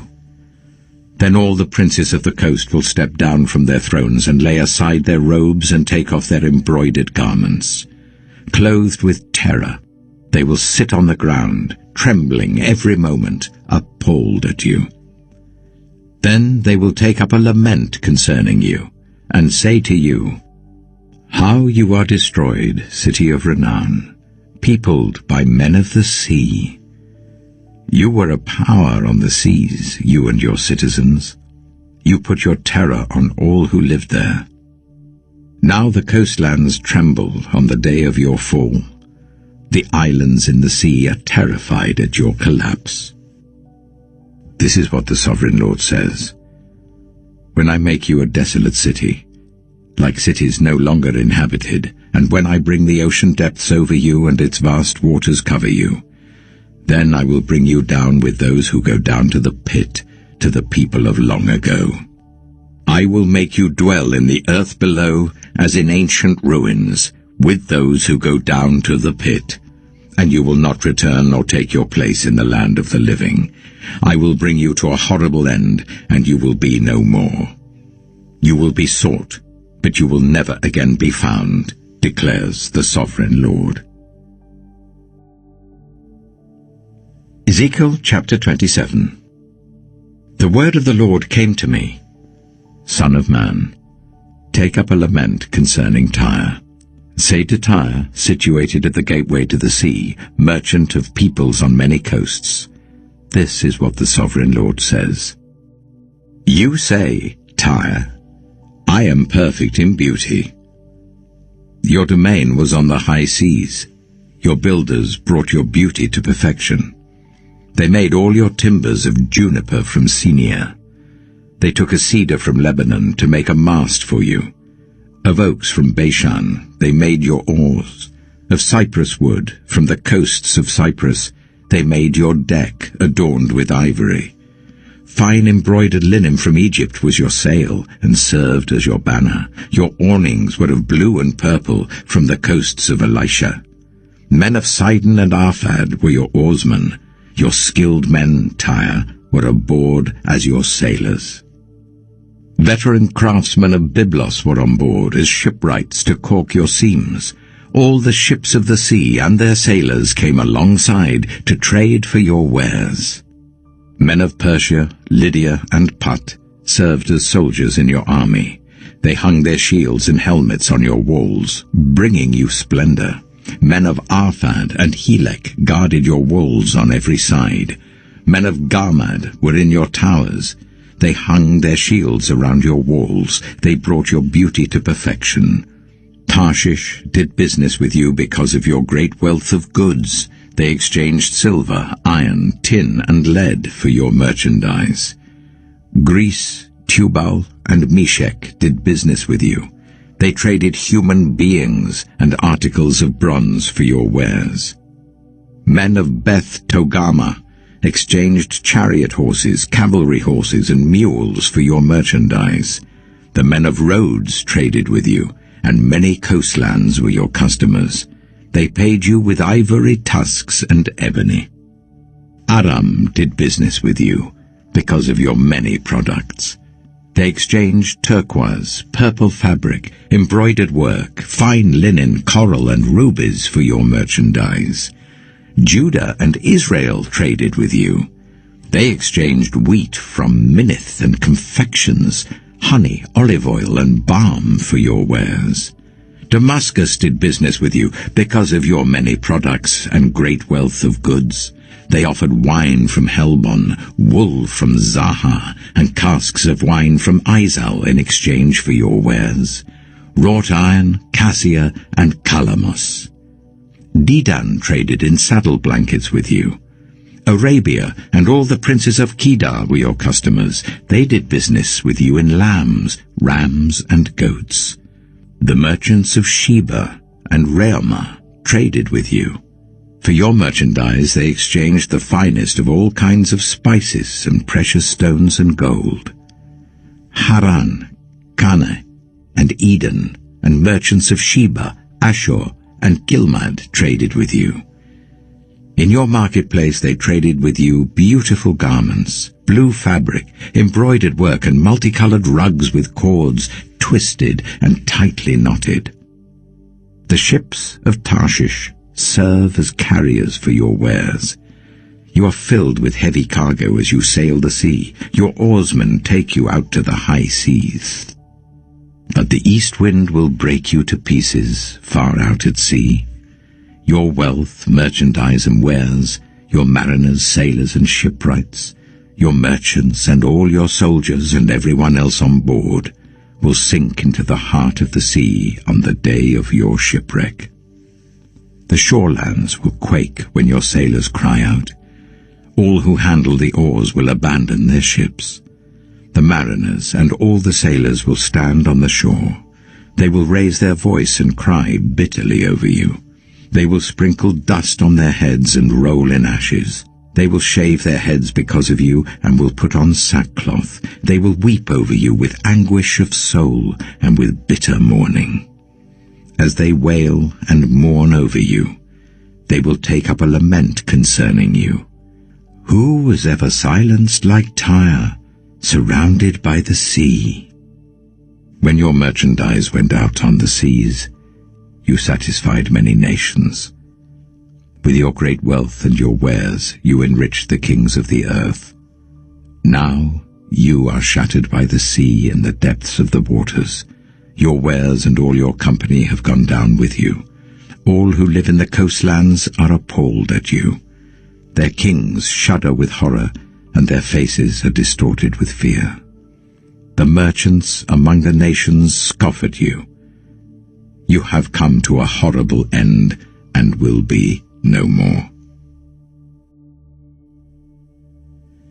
Ezekiel chapter 28. The word of the Lord came to me. Son of man, say to the ruler of Tyre, this is what the sovereign Lord says. In the pride of your heart you say, I am a god. I sit on the throne of a god in the heart of the seas. But you are a mere mortal and not a god, though you think you are as wise as a god. Are you wiser than Daniel? Is no secret hidden from you?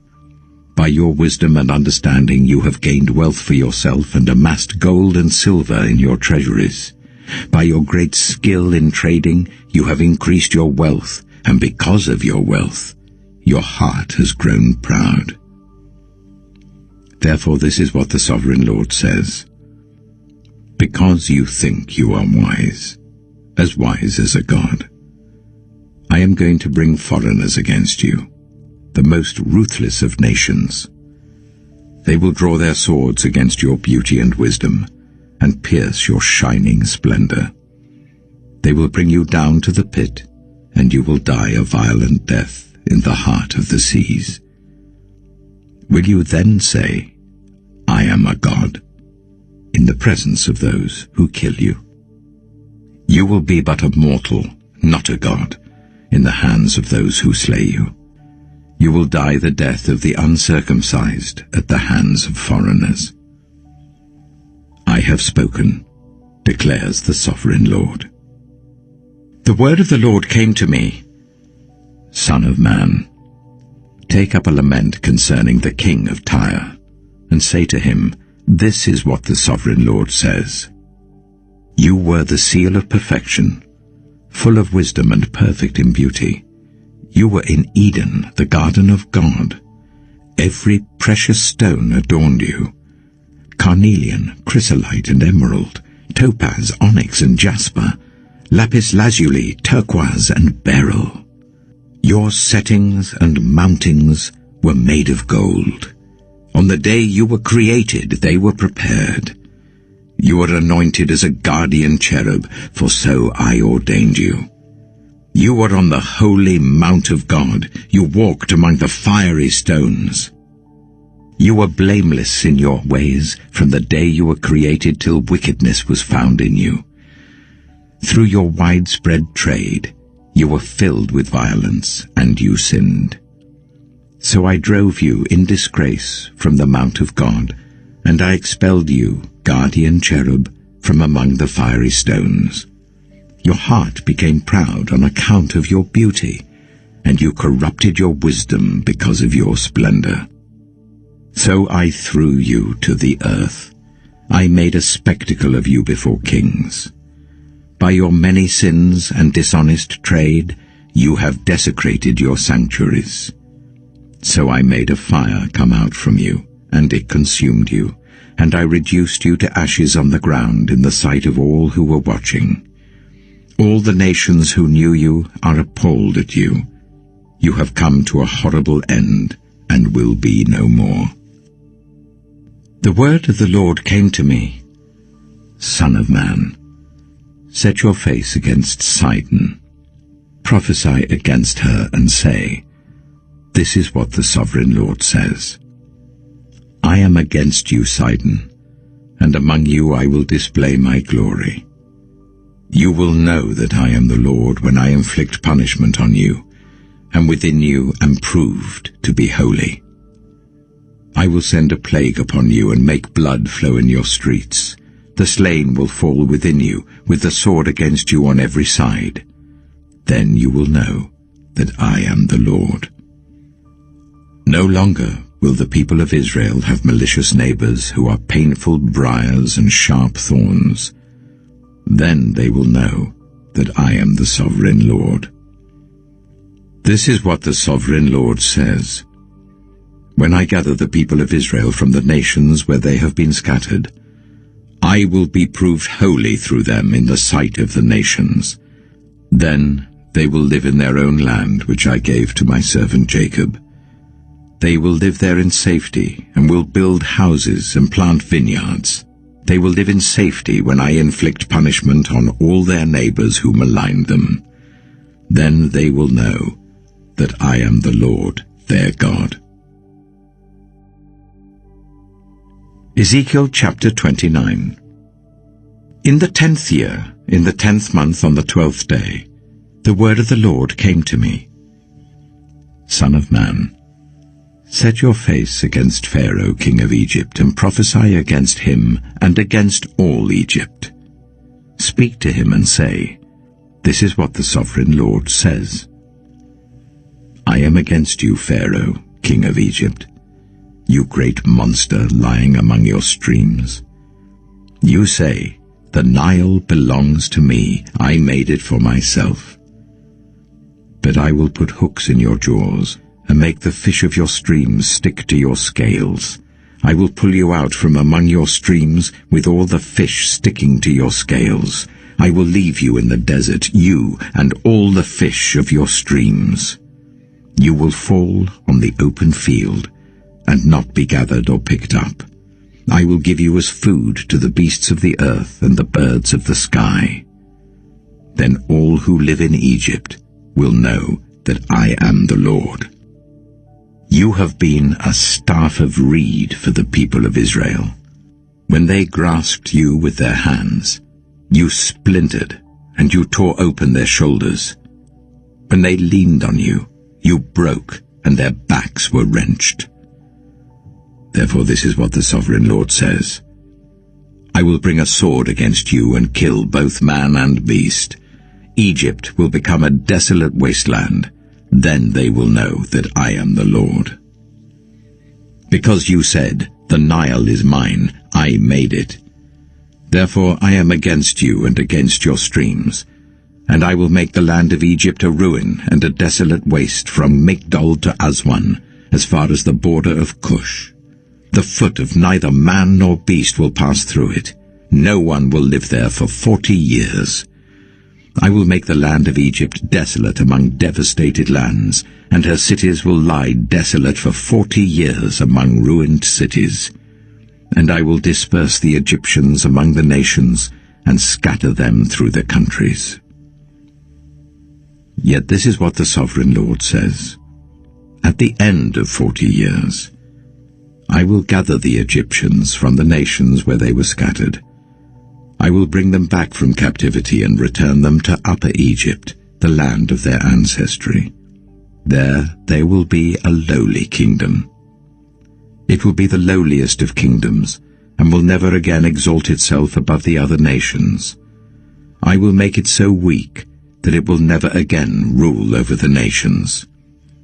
Egypt will no longer be a source of confidence for the people of Israel, but will be a reminder of their sin in turning to her for help. Then they will know that I am the sovereign Lord. In the 27th year, in the 1st month on the 1st day, the word of the Lord came to me.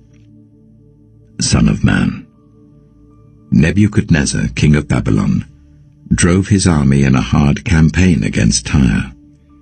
Every head was rubbed bare and every shoulder made raw. Yet he and his army got no reward from the campaign he led against Tyre. Therefore this is what the sovereign Lord says. I am going to give Egypt to Nebuchadnezzar, king of Babylon, and he will carry off its wealth. He will loot and plunder the land as pay for his army. I have given him Egypt as a reward for his efforts, because he and his army did it for me, declares the sovereign Lord. On that day, I will make a horn grow for the Israelites, and I will open your mouth among them. Then they will know that I am the Lord. Ezekiel chapter 30. The word of the Lord came to me. Son of man, prophesy and say, this is what the sovereign Lord says. Wail and say, alas for that day! For the day is near, the day of the Lord is near, a day of clouds, a time of doom for the nations. A sword will come against Egypt, and anguish will come upon Cush. Where the slain fall in Egypt, her wealth will be carried away, and her foundations torn down. Cush and Libya, Lydia and all Arabia, Cub and the people of the covenant land will fall by the sword along with Egypt. This is what the Lord says. The allies of Egypt will fall, and her proud strength will fail. From Migdol to Aswan they will fall by the sword within her, declares the sovereign Lord. They will be desolate among desolate lands, and their cities will lie among ruined cities. Then they will know that I am the Lord, when I set fire to Egypt, and all her helpers are crushed. On that day, messengers will go out from me in ships to frighten Cush out of her complacency.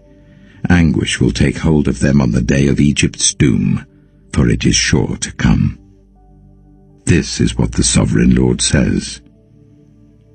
I will put an end to the hordes of Egypt by the hand of Nebuchadnezzar, king of Babylon. He and his army, the most ruthless of nations, will be brought in to destroy the land. They will draw their swords against Egypt and fill the land with the slain.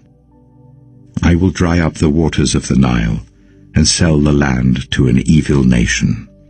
By the hand of foreigners I will lay waste the land and everything in it. I, the Lord, have spoken. This is what the sovereign Lord says. I will destroy the idols and put an end to the images in Memphis. No longer will there be a prince in Egypt, and I will spread fear throughout the land. I will lay waste Upper Egypt, set fire to Zoan, and inflict punishment on Thebes. I will pour out my wrath on Pelusium, the stronghold of Egypt, and wipe out the hordes of Thebes. I will set fire to Egypt. Pelusium will writhe in agony. Thebes will be taken by storm. Memphis will be in constant distress. The young men of Heliopolis and Bubastis will fall by the sword, and the cities themselves will go into captivity. Dark will be the day at Tahpanhes, when I break the yoke of Egypt. There her proud strength will come to an end. She will be covered with clouds, and her villages will go into captivity. So I will inflict punishment on Egypt, and they will know that I am the Lord. In the 11th year, in the 1st month on the 7th day, the word of the Lord came to me. Son of man, I have broken the arm of Pharaoh, king of Egypt. It has not been bound up to be healed or put in a splint, so that it may become strong enough to hold a sword. Therefore this is what the sovereign Lord says. I I am against Pharaoh, king of Egypt. I will break both his arms, the good arm as well as the broken one, and make the sword fall from his hand. I will disperse the Egyptians among the nations and scatter them through the countries. I will strengthen the arms of the king of Babylon and put my sword in his hand. But I will break the arms of Pharaoh, and he will groan before him like a mortally wounded man. I will strengthen the arms of the king of Babylon, but the arms of Pharaoh will fall limp. Then they will know that I am the Lord, when I put my sword into the hand of the king of Babylon, and he brandishes it against Egypt. I will disperse the Egyptians among the nations, and scatter them through the countries. Then they will know that I am the Lord. Ezekiel chapter 31.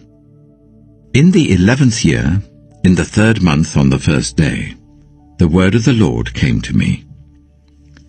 Son of man, say to Pharaoh, king of Egypt, and to his hordes, who can be compared with you in majesty? Consider Assyria, once a cedar in Lebanon, with beautiful branches overshadowing the forest. It towered on high, its top above the thick foliage. The waters nourished it, deep springs made it grow tall. Their streams flowed all around its base and sent their channels to all the trees of the field. So it towered higher than all the trees of the field. Its boughs increased, and its branches grew long, spreading because of abundant waters. All the birds of the sky nested in its boughs. All the wild animals gave birth under its branches. All the great nations lived in its shade. It was majestic in beauty with its spreading boughs, for its roots went down to abundant waters. The cedars in the garden of God could not rival it, nor could the junipers equal its boughs, nor could the plane trees compare with its branches. No tree in the garden of God could match its beauty. I made it beautiful, with abundant branches, the envy of all the trees of Eden in the garden of God. Therefore this is what the Sovereign Lord says. Because the great cedar towered over the thick foliage, and because it was proud of its height, I gave it into the hands of the ruler of the nations for him to deal with according to its wickedness. I cast it aside, and the most ruthless of foreign nations cut it down and left it. Its boughs fell on the mountains and in all the valleys. Its branches lay broken in all the ravines of the land. All the nations of the earth came out from under its shade and left it. All the birds settled on the fallen tree, and all the wild animals lived among its branches. Therefore no other trees by the waters are ever to tower proudly on high, lifting their tops above the thick foliage. No other trees so well watered are ever to reach such a height. They are all destined for death, for the earth below, among mortals who go down to the realm of the dead. This is what the Sovereign Lord says. On the day it was brought down to the realm of the dead, I covered the deep springs with mourning for it. I held back its streams, its abundant waters were restrained.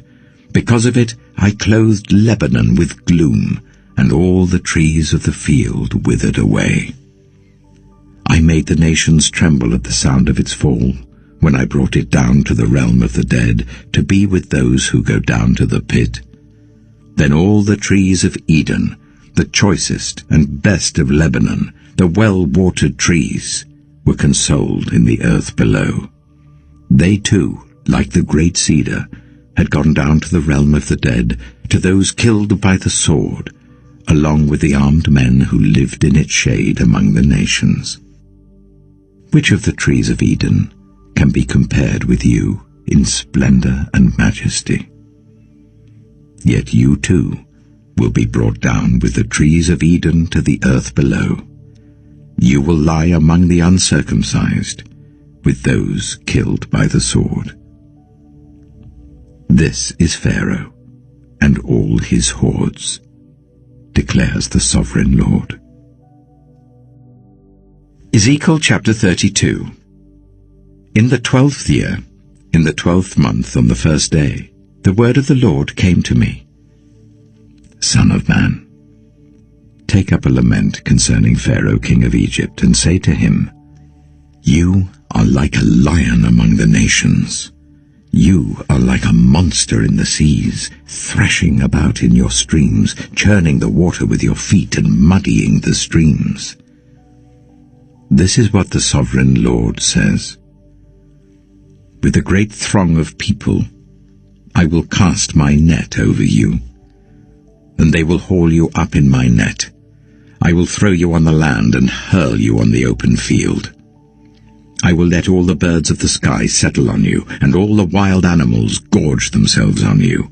I will spread your flesh on the mountains, and fill the valleys with your remains. I will drench the land with your flowing blood all the way to the mountains, and the ravines will be filled with your flesh. When I snuff you out, I will cover the heavens and darken their stars. I will cover the sun with a cloud, and the moon will not give its light. All the shining lights in the heavens I will darken over you. I will bring darkness over your land, declares the sovereign Lord.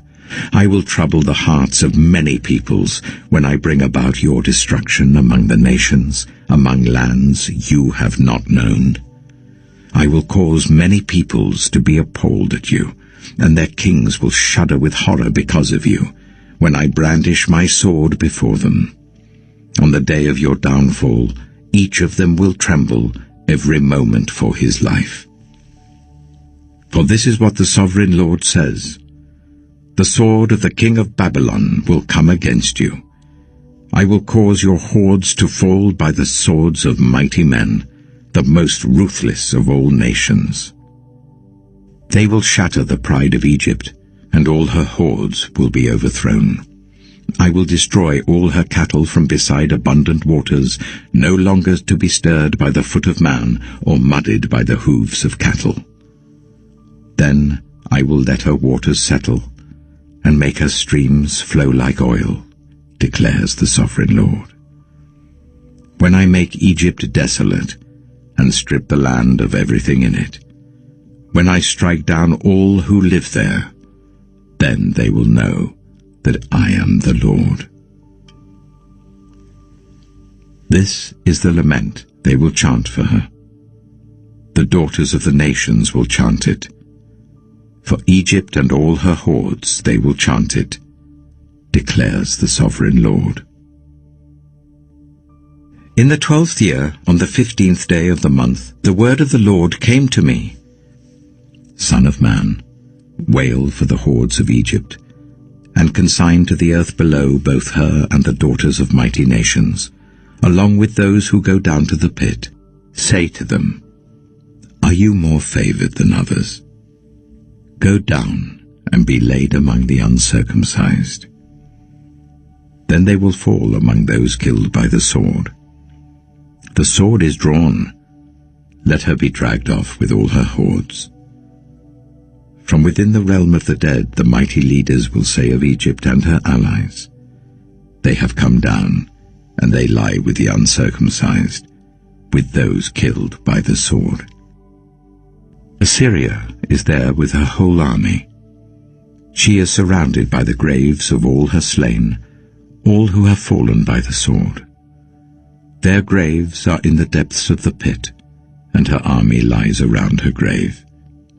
All who had spread terror in the land of the living are slain, fallen by the sword.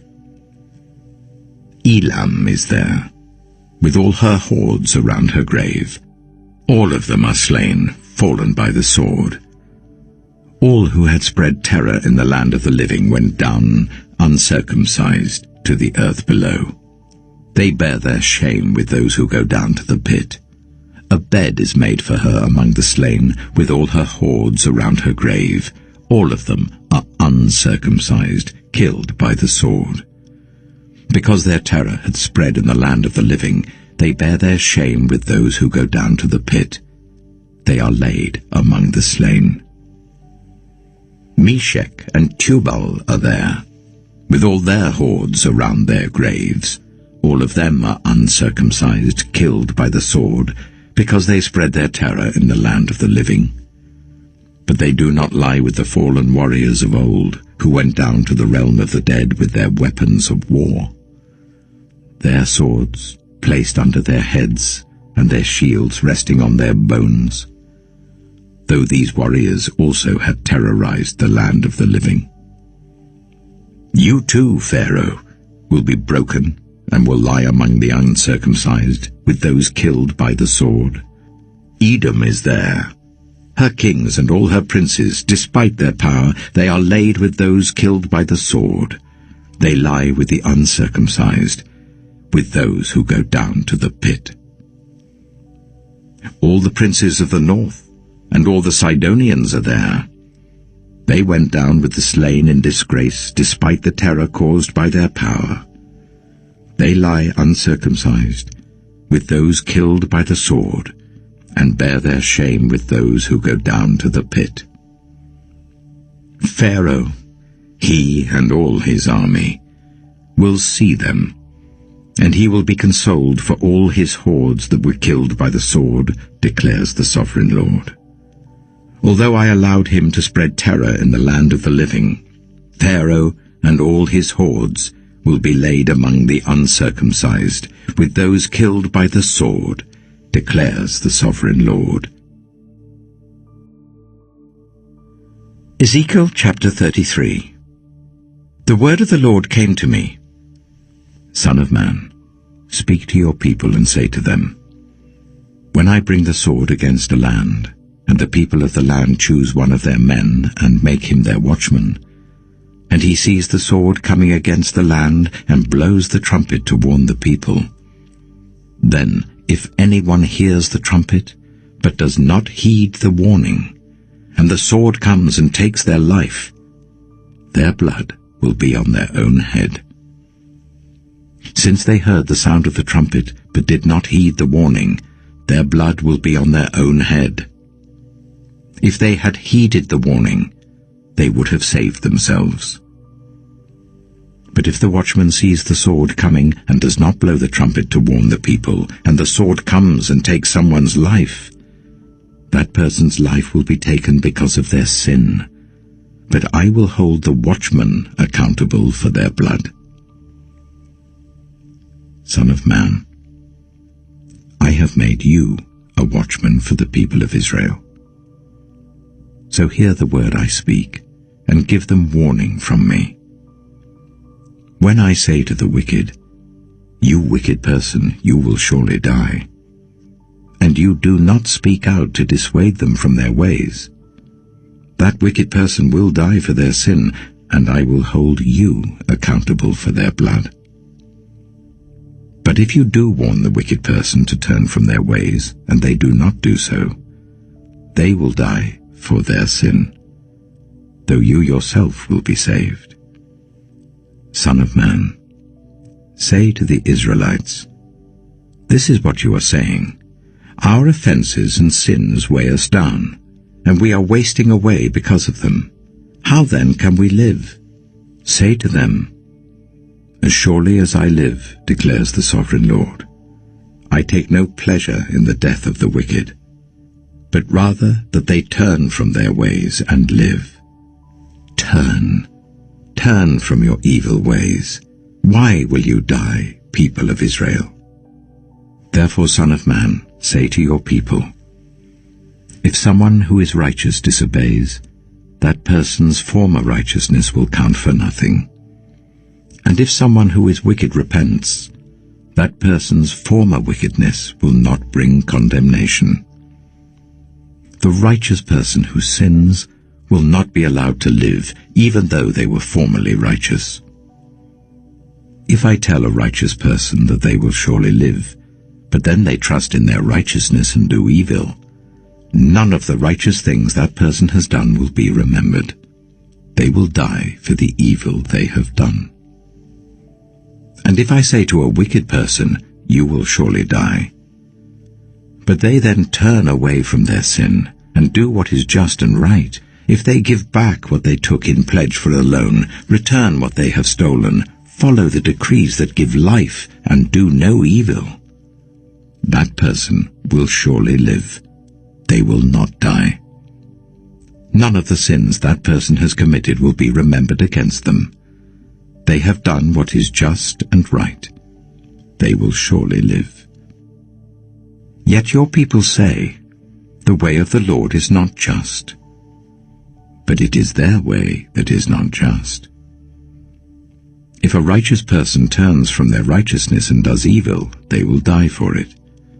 And if a wicked person turns away from their wickedness and does what is just and right, they will live by doing so.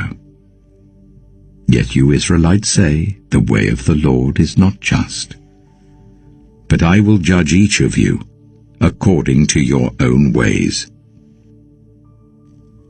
In the 12th year of our exile, in the 10th month on the 5th day, a man who had escaped from Jerusalem came to me and said, the city has fallen. Now the evening before the man arrived, the hand of the Lord was on me, and he opened my mouth before the man came to me in the morning. So my mouth was opened, and I was no longer silent. Then the word of the Lord came to me, Son of man, the people living in those ruins in the land of Israel are saying, Abraham was only one man, yet he possessed the land. But we are many. Surely the land has been given to us as our possession. Therefore say to them, this is what the sovereign Lord says. Since you eat meat with the blood still in it, and look to your idols and shed blood, should you then possess the land? You rely on your sword, you do detestable things, and each of you defiles his neighbor's wife. Should you then possess the land? Say this to them.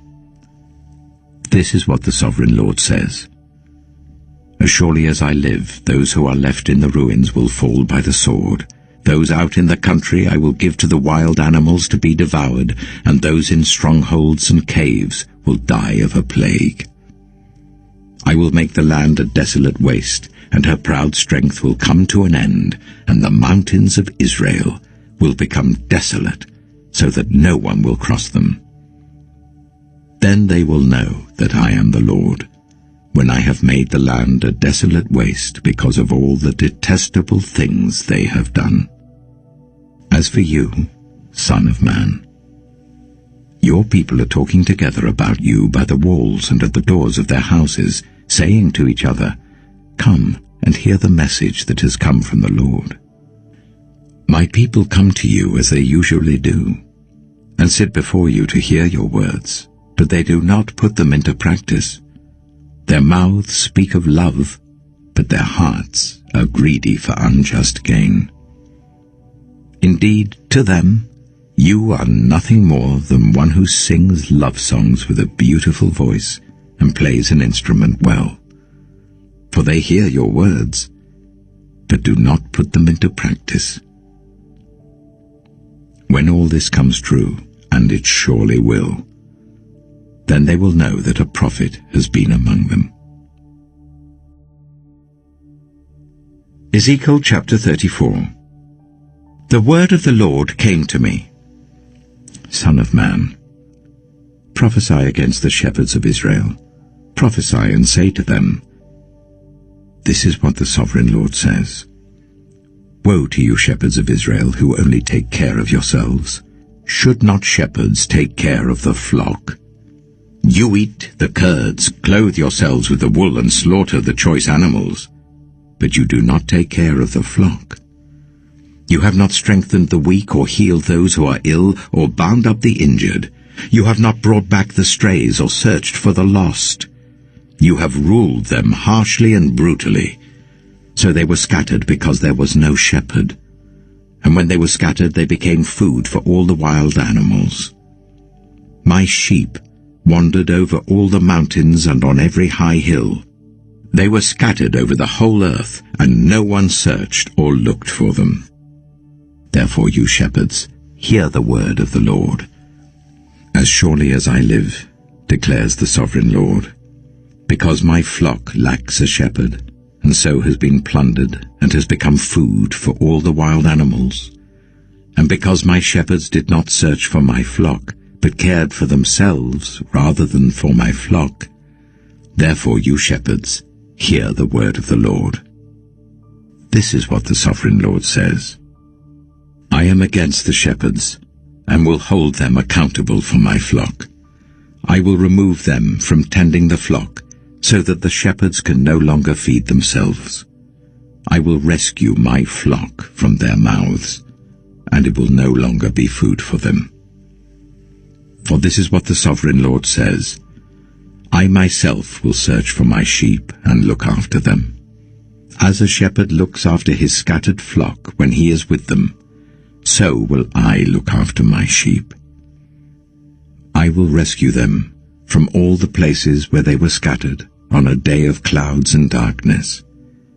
I will bring them out from the nations and gather them from the countries, and I will bring them into their own land. I will pasture them on the mountains of Israel, in the ravines and in all the settlements in the land. I will tend them in a good pasture, and the mountain heights of Israel will be their grazing land. There they will lie down in good grazing land, and there they will feed in a rich pasture on the mountains of Israel. I myself will tend my sheep and make them lie down, declares the sovereign Lord. I will search for the lost and bring back the strays. I will bind up the injured and strengthen the weak. But the sleek and the strong I will destroy. I will shepherd the flock with justice. As for you, my flock, this is what the sovereign Lord says. I will judge between one sheep and another, and between rams and goats. Is it not enough for you to feed on the good pasture? Must you also trample the rest of your pasture with your feet? Is it not enough for you to drink clear water? Must you also muddy the rest with your feet? Must my flock feed on what you have trampled, and drink what you have muddied with your feet? Therefore this is what the sovereign Lord says to them. See, I myself will judge between the fat sheep and the lean sheep.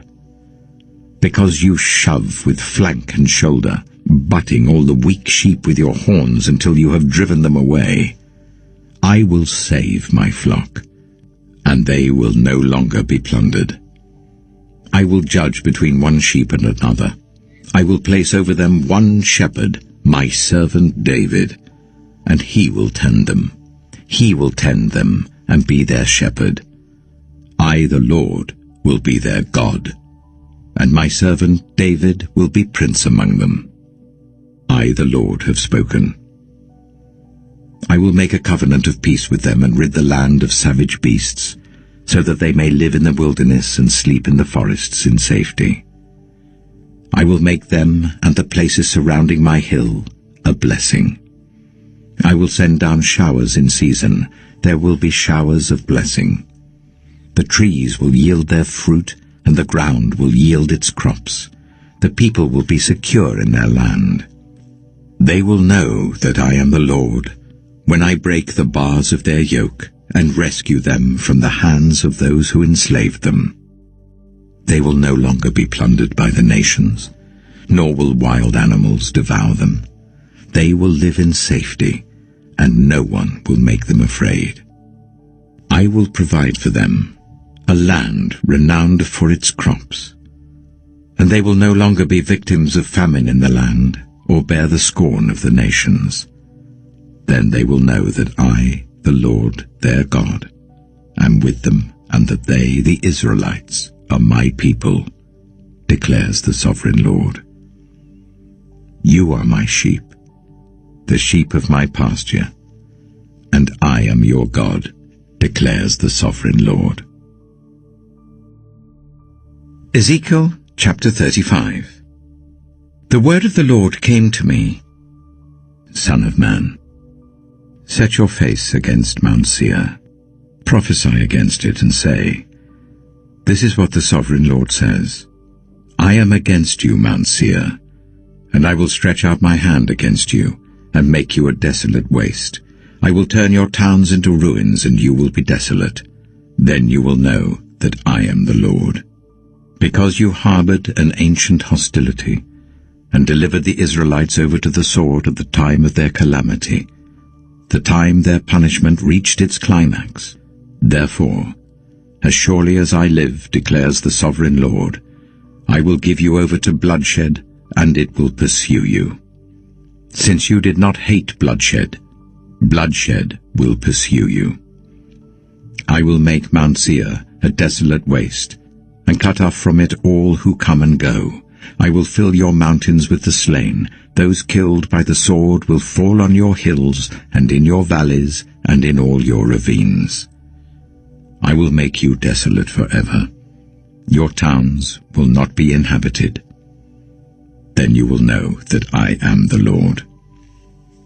Because you have said, these two nations and countries will be ours, and we will take possession of them, even though I, the Lord, was there. Therefore, as surely as I live, declares the sovereign Lord, I will treat you in accordance with the anger and jealousy you showed in your hatred of them, and I will make myself known among them when I judge you. Then you will know that I, the Lord, have heard all the contemptible things you have said against the mountains of Israel. You said, they have been laid waste and have been given over to us to devour. You boasted against me, and spoke against me without restraint, and I heard it. This is what the sovereign Lord says. While the whole earth rejoices, I will make you desolate. Because you rejoiced when the inheritance of Israel became desolate, that is how I will treat you. You will be desolate, Mount Seir, you and all of Edom. Then they will know that I am the Lord. Ezekiel chapter 36. Son of man, prophesy to the mountains of Israel, and say, Mountains of Israel, hear the word of the Lord. This is what the sovereign Lord says. The enemy said of you, Ha ha! The ancient heights have become our possession. Therefore prophesy and say, This is what the sovereign Lord says. Because they have ravaged and crushed you from every side, so that you became the possession of the rest of the nations, and the object of people's malicious talk and slander. Therefore, mountains of Israel, hear the word of the sovereign Lord. This is what the sovereign Lord says to the mountains and hills, to the ravines and valleys, to the desolate ruins and the deserted towns that have been plundered and ridiculed by the rest of the nations around you. This is what the sovereign Lord says.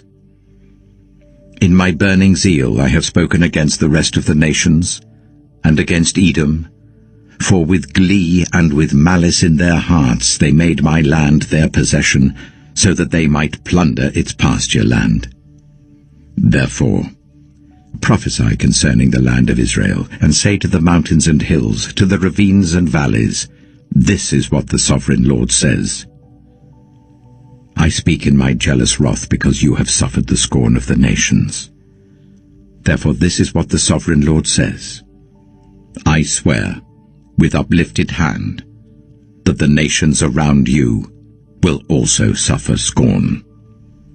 But you, mountains of Israel, will produce branches and fruit for my people Israel, for they will soon come home.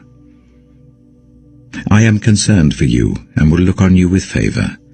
You will be plowed and sown, and I will cause many people to live on you, yes, all of Israel. The towns will be inhabited and the ruins rebuilt. I will increase the number of people and animals living on you, and they will be fruitful and become numerous. I will settle people on you as in the past, and will make you prosper more than before. Then you will know that I am the Lord. I will cause people, my people Israel, to live on you. They will possess you, and you will be their inheritance. You will never again deprive them of their children. This is what the sovereign Lord says. Because some say to you, You devour people and deprive your nation of its children. Therefore, you will no longer devour people or make your nation childless, declares the sovereign Lord. No longer will I make you hear the taunts of the nations, and no longer will you suffer the scorn of the peoples or cause your nation to fall, declares the sovereign Lord. Again the word of the Lord came to me, Son of man. When the people of Israel were living in their own land, they defiled it by their conduct and their actions. Their conduct was like a woman's monthly uncleanness in my sight. So I poured out my wrath on them because they had shed blood in the land, and because they had defiled it with their idols. I dispersed them among the nations, and they were scattered through the countries. I judged them according to their conduct and their actions. And wherever they went among the nations, they profaned my holy name. For it was said of them, These are the Lord's people, and yet they had to leave his land. I had concern for my holy name, which the people of Israel profaned among the nations where they had gone. Therefore say to the Israelites, This is what the sovereign Lord says. It is not for your sake, people of Israel, that I am going to do these things, but for the sake of my holy name, which you have profaned among the nations where you have gone. I will show the holiness of my great name, which has been profaned among the nations, the name you have profaned among them. Then the nations will know that I am the Lord, declares the sovereign Lord, when I am proved holy through you before their eyes. For I will take you out of the nations. I will gather you from all the countries and bring you back into your own land. I will sprinkle clean water on you, and you will be clean. I will cleanse you from all your impurities and from all your idols. I will give you a new heart and put a new spirit in you. I will remove from you your heart of stone and give you a heart of flesh. And I will put my spirit in you and move you to follow my decrees and be careful to keep my laws. Then you will live in the land I gave your ancestors. You will be my people, and I will be your God. I will save you from all your uncleanness. I will call for the corn and make it plentiful and will not bring famine upon you. I will increase the fruit of the trees and the crops of the field, so that you will no longer suffer disgrace among the nations because of famine. Then you will remember your evil ways and wicked deeds, and you will loathe yourselves for your sins and detestable practices. I want you to know that I am not doing this for your sake, declares the sovereign Lord. Be ashamed and disgraced for your conduct, people of Israel. This is what the sovereign Lord says. On the day I cleanse you from all your sins, I will resettle your towns, and the ruins will be rebuilt. The desolate land will be cultivated instead of lying desolate in the sight of all who pass through it. They will say, This land that was laid waste has become like the Garden of Eden. The cities that were lying in ruins, desolate and destroyed, are now fortified and inhabited. Then the nations around you that remain will know that I, the Lord, have rebuilt what was destroyed and have replanted what was desolate. I, the Lord, have spoken, and I will do it. This is what the sovereign Lord says. Once again, I will yield to Israel's plea and do this for them. I will make their people as numerous as sheep, as numerous as the flocks for offerings at Jerusalem during her appointed festivals. So will the ruined cities be filled with flocks of people. Then they will know that I am the Lord. Ezekiel chapter 37. The hand of the Lord was on me, and he brought me out by the Spirit of the Lord, and set me in the middle of a valley. It was full of bones. He led me to and fro among them, and I saw a great many bones on the floor of the valley, bones that were very dry. He asked me, "Son of man, can these bones live?" I said, "Sovereign Lord, you alone know." Then he said to me, "Prophesy to these bones and say to them, Dry bones, hear the word of the Lord. This is what the Sovereign Lord says to these bones. I will make breath enter you, and you will come to life. I will attach tendons to you, and make flesh come upon you, and cover you with skin. I will put breath in you, and you will come to life. Then you will know that I am the Lord." So I prophesied as I was commanded. And as I was prophesying, there was a noise, a rattling sound, and the bones came together, bone to bone. I looked, and tendons and flesh appeared on them, and skin covered them, but there was no breath in them. Then he said to me, "Prophesy to the breath, prophesy, Son of Man, and say to it, This is what the Sovereign Lord says. Come, breath, from the four winds, and breathe into these slain, that they may live." So I prophesied as he commanded me, and breath entered them. They came to life, and stood up on their feet, a vast army. Then he said to me, "Son of man, these bones are the people of Israel. They say, Our bones are dried up, and our hope is gone, we are cut off. Therefore prophesy and say to them, This is what the Sovereign Lord says. My people, I am going to open your graves and bring you up from them. I will bring you back to the land of Israel. Then you, my people, will know that I am the Lord, when I open your graves and bring you up from them. I will put my spirit in you, and you will live, and I will settle you in your own land. Then you will know that I, the Lord, have spoken, and I have done it, declares the Lord. The word of the Lord came to me, "Son of man, take a stick of wood and write on it, belonging to Judah and the Israelites associated with him.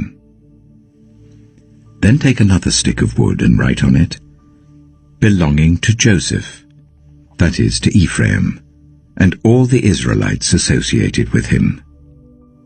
Join them together into one stick, so that they will become one in your hand. When your people ask you, Won't you tell us what you mean by this? Say to them, This is what the Sovereign Lord says. I am going to take the stick of Joseph, which is in Ephraim's hand, and of the Israelite tribes associated with him, and join it to Judah's stick. I will make them into a single stick of wood, and they will become one in my hand. Hold before their eyes the sticks you have written on, and say to them, This is what the Sovereign Lord says. I will take the Israelites out of the nations where they have gone. I will gather them from all around and bring them back into their own land. I will make them one nation in the land, on the mountains of Israel.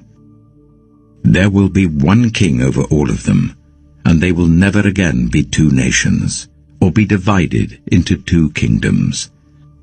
They will no longer defile themselves with their idols and vile images, or with any of their offenses, for I will save them from all their sinful backsliding, and I will cleanse them.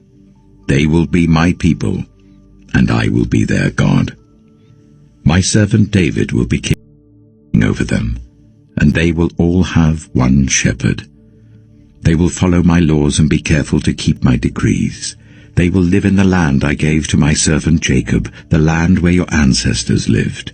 They and their children and their children's children will live there forever, and David my servant will be their prince forever. I will make a covenant of peace with them. It will be an everlasting covenant. I will establish them and increase their numbers, and I will put my sanctuary among them forever. My dwelling place will be with them. I will be their God, and they will be my people. Then the nations will know that I, the Lord, make Israel holy, when my sanctuary is among them forever. Ezekiel chapter 38. The word of the Lord came to me. Son of man, set your face against Gog, of the land of Magog, the chief prince of Meshach and Tubal. Prophesy against him and say, This is what the sovereign Lord says. I am against you, Gog, chief prince of Meshach and Tubal. I will turn you around, put hooks in your jaws, and bring you out with your whole army, your horses, your horsemen fully armed, and a great horde with large and small shields, all of them brandishing their swords. Persia, Cush, and Put will be with them, all with shields and helmets. Also Goma with all its troops, and Beth Togarmah from the far north with all its troops, the many nations with you. Get ready. Be prepared. You and all the hordes gathered about you, and take command of them. After many days you will be called to arms. In future years you will invade a land that has recovered from war, whose people were gathered from many nations to the mountains of Israel, which had long been desolate.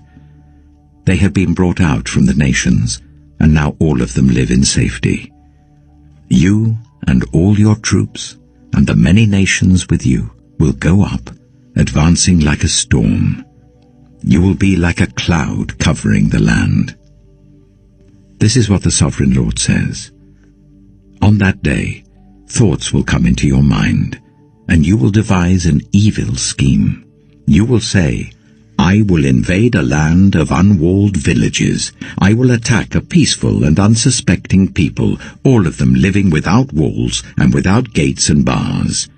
I will plunder and loot and turn my hand against the resettled ruins, and the people gathered from the nations, rich in livestock and goods, living at the center of the land. Sheba and Dedan, and the merchants of Tarshish, and all her villages will say to you, Have you come to plunder? Have you gathered your hoards to loot, to carry off silver and gold, to take away livestock and goods, and to seize much plunder? Therefore, son of man, prophesy and say to Gog, This is what the sovereign Lord says. In that day, when my people Israel are living in safety, will you not take notice of it? You will come from your place in the far north, you and many nations with you, all of them riding on horses, a great horde, a mighty army. You will advance against my people Israel like a cloud that covers the land. In days to come, Gog, I will bring you against my land, so that the nations may know me when I am proved holy through you before their eyes. This is what the sovereign Lord says. You are the one I spoke of in former days by my servants, the prophets of Israel. At that time, they prophesied for years that I would bring you against them. This is what will happen in that day. When Gog attacks the land of Israel, my hot anger will be aroused, declares the sovereign Lord. In my zeal and fiery wrath, I declare that at that time there shall be a great earthquake in the land of Israel. The fish in the sea, the birds in the sky, the beasts of the field, every creature that moves along the ground, and all the people on the face of the earth will tremble at my presence. The mountains will be overturned, the cliffs will crumble, and every wall will fall to the ground. I will summon a sword against Gog on all my mountains, declares the sovereign Lord. Every man's sword will be against his brother. I will execute judgment on him with plague and bloodshed. I will pour down torrents of rain, hailstones, and burning sulfur on him, and on his troops, and on the many nations with him. And so I will show my greatness and my holiness, and I will make myself known in the sight of many nations. Then they will know that I am the Lord. Ezekiel chapter 39. Son of man, prophesy against Gog, and say, This is what the sovereign Lord says. I am against you, Gog, chief prince of Meshach and Tubal. I will turn you around and drag you along. I will bring you from the far north and send you against the mountains of Israel. Then I will strike your bow from your left hand, and make your arrows drop from your right hand. On the mountains of Israel you will fall, you and all your troops and the nations with you. I will give you as food to all kinds of carrion birds and to the wild animals. You will fall in the open field, for I have spoken, declares the sovereign Lord. I will send fire on Magog and on those who live in safety in the coastlands, and they will know that I am the Lord. I will make known my holy name among my people Israel. I will no longer let my holy name be profaned, and the nations will know that I, the Lord, am the Holy One in Israel. It is coming. It will surely take place, declares the sovereign Lord. This is the day I have spoken of. Then those who live in the towns of Israel will go out and use the weapons for fuel and burn them up, the small and large shields, the bows and arrows, the war clubs and spears. For 7 years they will use them for fuel. They will not need to gather wood from the fields or cut it from the forests, because they will use the weapons for fuel. And they will plunder those who plundered them, and loot those who looted them, declares the sovereign Lord. On that day I will give Gog a burial place in Israel, in the valley of those who travel east of the sea. It will block the way of travelers, because Gog and all his hordes will be buried there. So it will be called the Valley of Hamon-Gog. For 7 months the Israelites will be burying them in order to cleanse the land. All the people of the land will bury them, and the day I display my glory will be a memorable day for them, declares the sovereign Lord. People will be continually employed in cleansing the land. They will spread out across the land, and along with others, they will bury any bodies that are lying on the ground. After the 7 months, they will carry out a more detailed search. As they go through the land, anyone who sees a human bone will leave a marker beside it until the gravediggers bury it in the valley of Hamon-Gog, near a town called Hamona, and so they will cleanse the land. Son of man, this is what the sovereign Lord says. Call out to every kind of bird and all the wild animals. Assemble and come together from all around to the sacrifice I am preparing for you, the great sacrifice on the mountains of Israel. There you will eat flesh and drink blood. You will eat the flesh of mighty men and drink the blood of the princes of the earth, as if they were rams and lambs, goats and bulls, all of them fattened animals from Bashan. At the sacrifice I am preparing for you, you will eat fat till you are glutted, and drink blood till you are drunk. At my table you will eat your fill of horses and riders, mighty men and soldiers of every kind, declares the sovereign Lord. I will display my glory among the nations, and all the nations will see the punishment I inflict, and the hand I lay on them. From that day forward, the people of Israel will know that I am the Lord their God, and the nations will know that the people of Israel went into exile for their sin, because they were unfaithful to me. So I hid my face from them, and handed them over to their enemies, and they all fell by the sword. I dealt with them according to their uncleanness and their offenses, and I hid my face from them. Therefore this is what the sovereign Lord says. I will now restore the fortunes of Jacob, and will have compassion on all the people of Israel, and I will be zealous for my holy name. they will forget their shame and all the unfaithfulness they showed towards me, when they lived in safety in their land with no one to make them afraid. When I have brought them back from the nations, and have gathered them from the countries of their enemies, I will be proved holy through them in the sight of many nations. Then they will know that I am the Lord their God. For though I sent them into exile among the nations, I will gather them to their own land, not leaving any behind.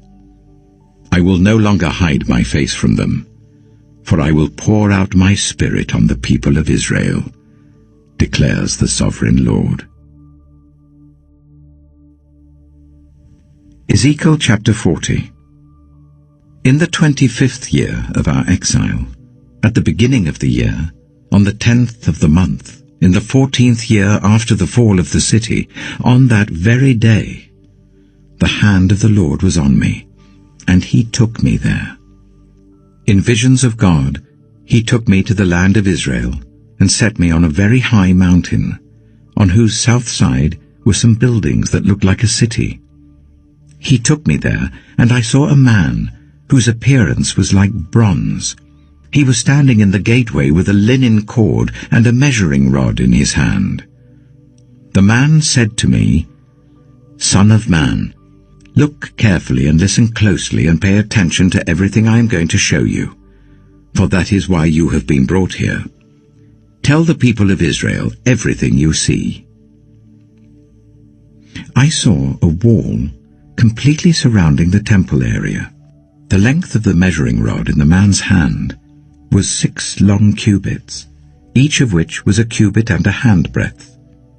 He measured the wall. It was 1 measuring rod thick and 1 rod high. Then he went to the east gate. He climbed its steps and measured the threshold of the gate. It was 1 rod deep. The alcoves for the guards were 1 rod long and 1 rod wide, and the projecting walls between the alcoves were 5 cubits thick, and the threshold of the gate next to the portico facing the temple was 1 rod deep. Then he measured the portico of the gateway. It was 8 cubits deep, and its jambs were 2 cubits thick. The portico of the gateway faced the temple. Inside the east gate were 3 alcoves on each side. The 3 had the same measurements, and the faces of the projecting walls on each side had the same measurements. Then he measured the width of the entrance of the gateway. It was 10 cubits, and its length was 13 cubits. In front of each alcove was a wall 1 cubit high, and the alcoves were 6 cubits square. Then he measured the gateway from the top of the rear wall of one alcove to the top of the opposite one. The distance was 25 cubits from one parapet opening to the opposite one. He measured along the faces of the projecting walls all around the inside of the gateway 60 cubits. The measurement was up to the portico facing the courtyard. The distance from the entrance of the gateway to the far end of its portico was 50 cubits. The alcoves and the projecting walls inside the gateway were surmounted by narrow parapet openings all round, as was the portico. The openings all round faced inward. The faces of the projecting walls were decorated with palm trees. Then he brought me into the outer court. There I saw some rooms and a pavement that had been constructed all round the court. There were 30 rooms along the pavement. It abutted the sides of the gateways, and was as wide as they were long. This was the lower pavement. Then he measured the distance from the inside of the lower gateway to the outside of the inner court. It was 100 cubits on the east side as well as on the north. Then he measured the length and width of the north gate leading into the outer court. Its alcoves, 3 on each side, its projecting walls, and its portico had the same measurements as those of the first gateway. It was 50 cubits long and 25 cubits wide. Its openings, its portico and its palm tree decorations had the same measurements as those of the gate facing east. 7 steps led up to it, with its portico opposite them. There was a gate to the inner court facing the north gate, just as there was on the east. He measured from one gate to the opposite one. It was 100 cubits. Then he led me to the south side, and I saw the south gate. He measured its jambs and its portico, and they had the same measurements as the others. The gateway and its portico had narrow openings all round, like the openings of the others. It was 50 cubits long and 25 cubits wide. 7 steps led up to it, with its portico opposite them. It had palm tree decorations on the faces of the projecting walls on each side. The inner courts also had a gate facing south, and he measured from this gate to the outer gate on the south side. It was 100 cubits. Then he brought me into the inner court, through the south gate, and he measured the south gate. It had the same measurements as the others. Its alcoves, its projecting walls, and its portico had the same measurements as the others. The gateway and its portico had openings all round. It was 50 cubits long and 25 cubits wide. The porticos of the gateways around the inner court were 25 cubits wide and 5 cubits deep. Its portico faced the outer court.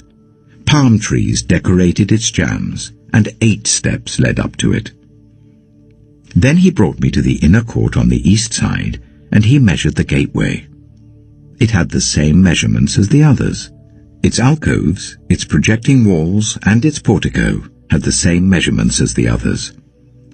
The gateway and its portico had openings all round. It was 50 cubits long and 25 cubits wide. Its portico faced the outer court. Palm trees decorated the jambs on either side, and 8 steps led up to it. Then he brought me to the north gate and measured it. It had the same measurements as the others, as did its alcoves, its projecting walls, and its portico, and it had openings all round. It was 50 cubits long and 25 cubits wide. Its portico faced the outer court. Palm trees decorated the jambs on either side, and 8 steps led up to it. A room with a doorway was by the portico in each of the inner gateways, where the burnt offerings were washed. In the portico of the gateway were 2 tables on each side, on which the burnt offerings, sin offerings, and guilt offerings were slaughtered. By the outside wall of the portico of the gateway, near the steps at the entrance of the north gateway, were 2 tables, and on the other side of the steps were 2 tables. So there were 4 tables on one side of the gateway, and 4 on the other, 8 tables in all, on which the sacrifices were slaughtered. There were also 4 tables of dressed stone for the burnt offerings, each a cubit and a half long, a cubit and a half wide, and a cubit high. On them were placed the utensils for slaughtering the burnt offerings and the other sacrifices. And double-pronged hooks, each a handbreadth long, were attached to the wall all round. The tables were for the flesh of the offerings. Outside the inner gate, within the inner court, were 2 rooms, one at the side of the north gate facing south, and another at the side of the south gate and facing north. He said to me, "The room facing south is for the priests who guard the temple, and the room facing north is for the priests who guard the altar. These are the sons of Zadok, who are the only Levites who may draw near to the Lord to minister before him." Then he measured the court. It was square, 100 cubits long and 100 cubits wide, and the altar was in front of the temple. He brought me to the portico of the temple and measured the jambs of the portico. They were 5 cubits wide on either side. The width of the entrance was 14 cubits, and its projecting walls were 3 cubits wide on either side.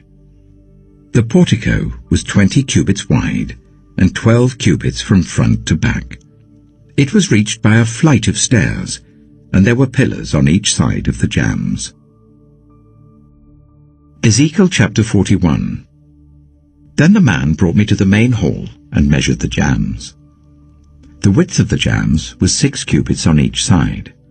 The entrance was 10 cubits wide, and the projecting walls on each side of it were 5 cubits wide. He also measured the main hall.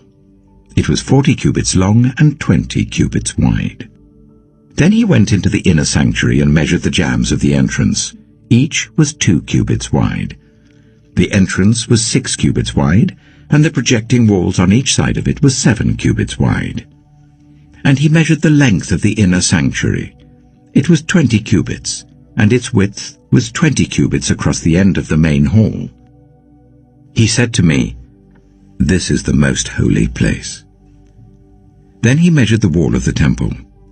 It was 6 cubits thick, and each side room round the temple was 4 cubits wide. The side rooms were on 3 levels, one above another, 30 on each level.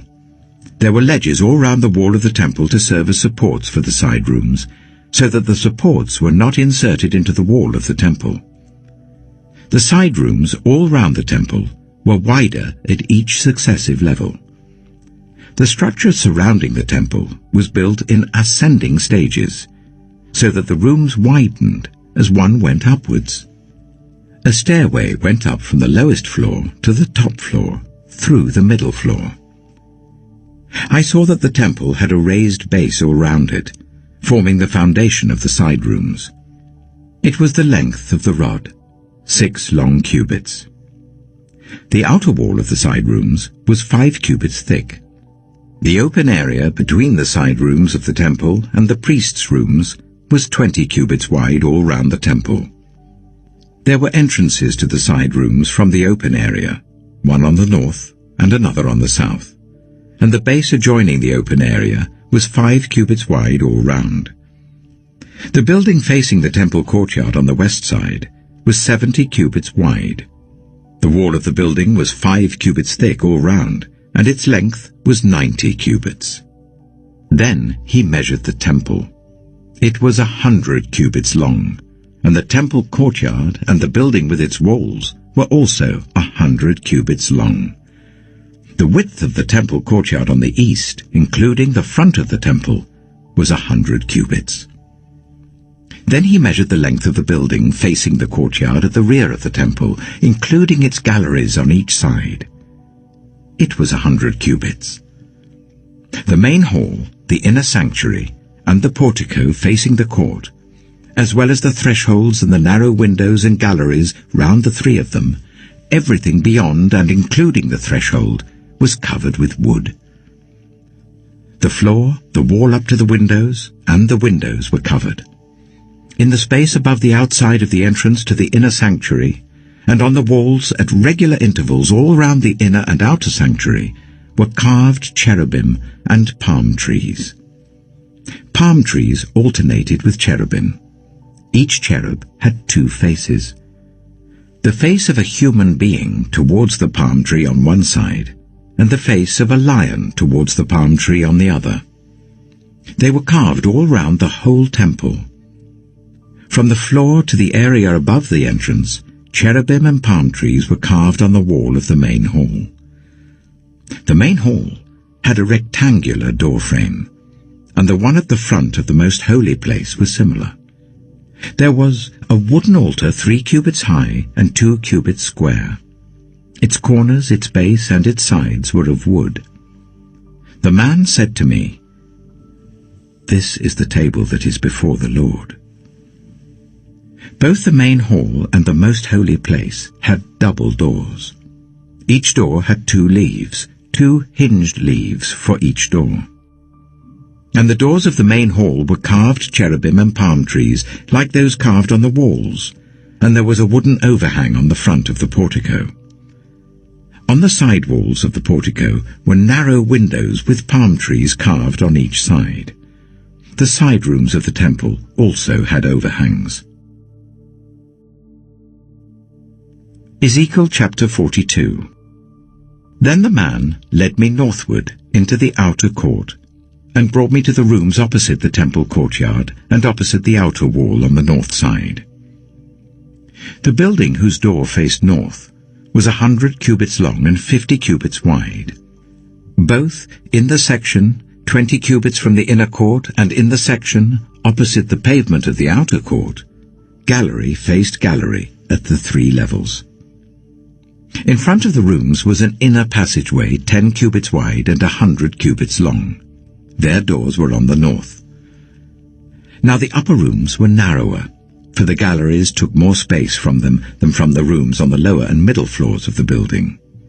The rooms on the top floor had no pillars, as the courts had, so they were smaller in floor space than those on the lower and middle floors. There was an outer wall parallel to the rooms and the outer court.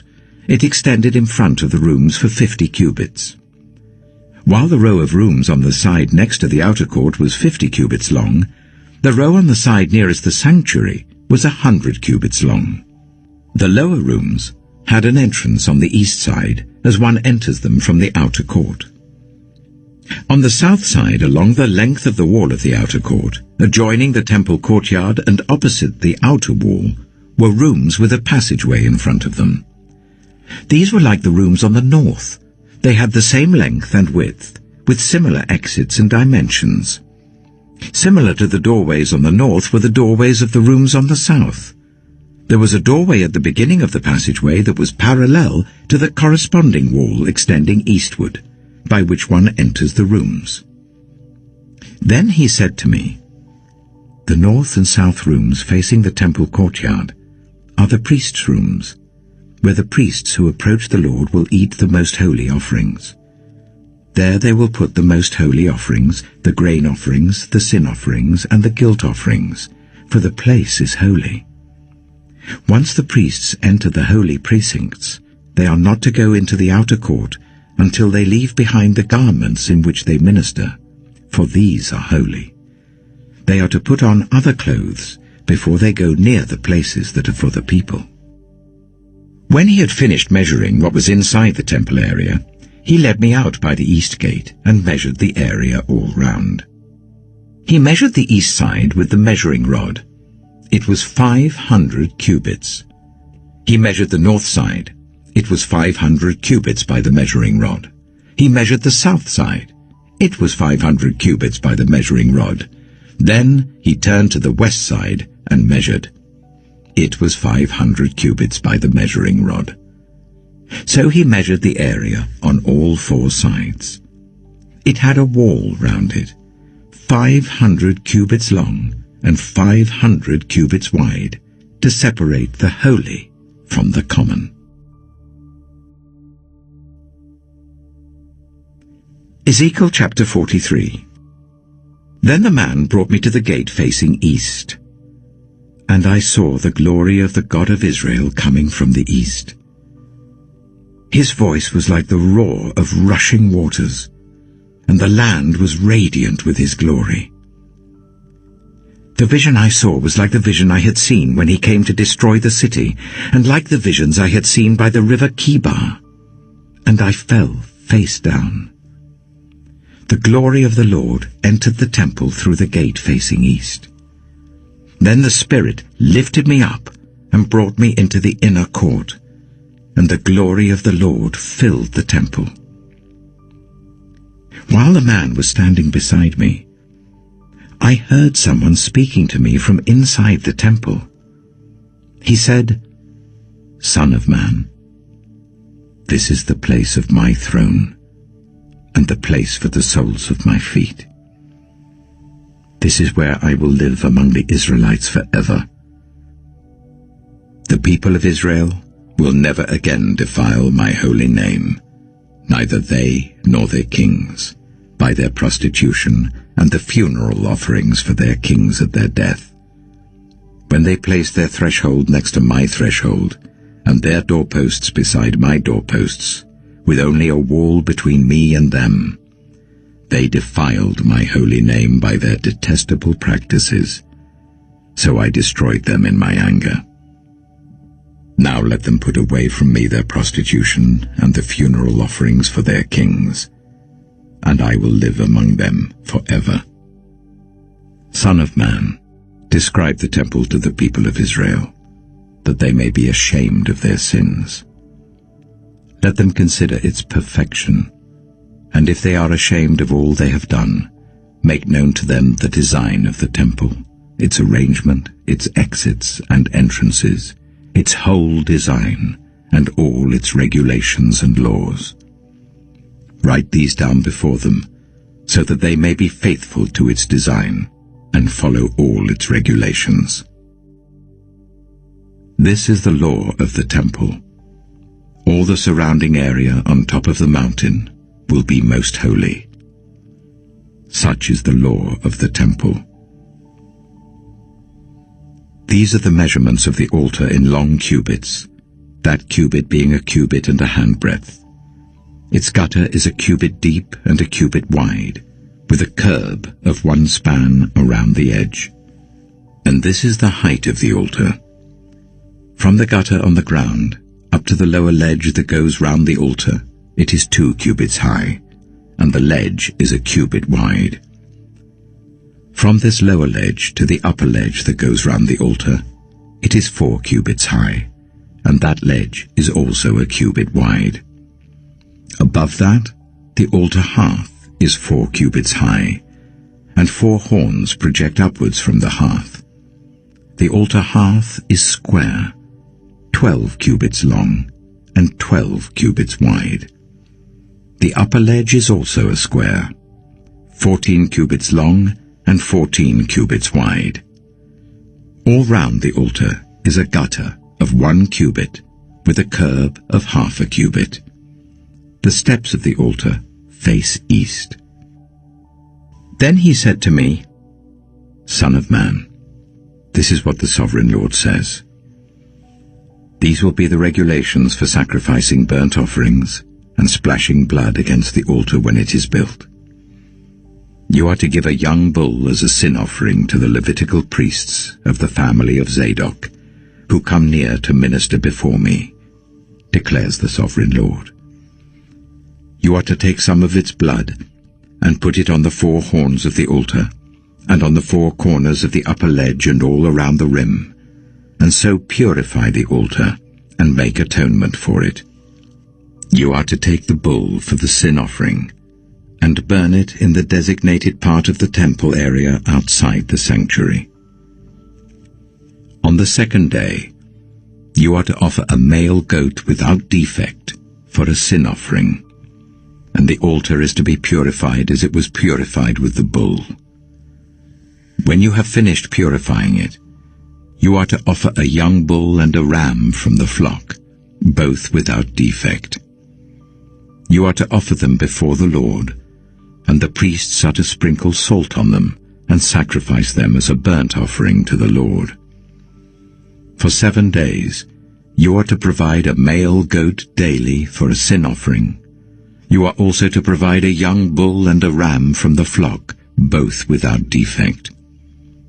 For 7 days they are to make atonement for the altar and cleanse it. Thus they will dedicate it. At the end of these days, from the 8th day on, the priests are to present your burnt offerings and fellowship offerings on the altar. Then I will accept you, declares the Sovereign Lord.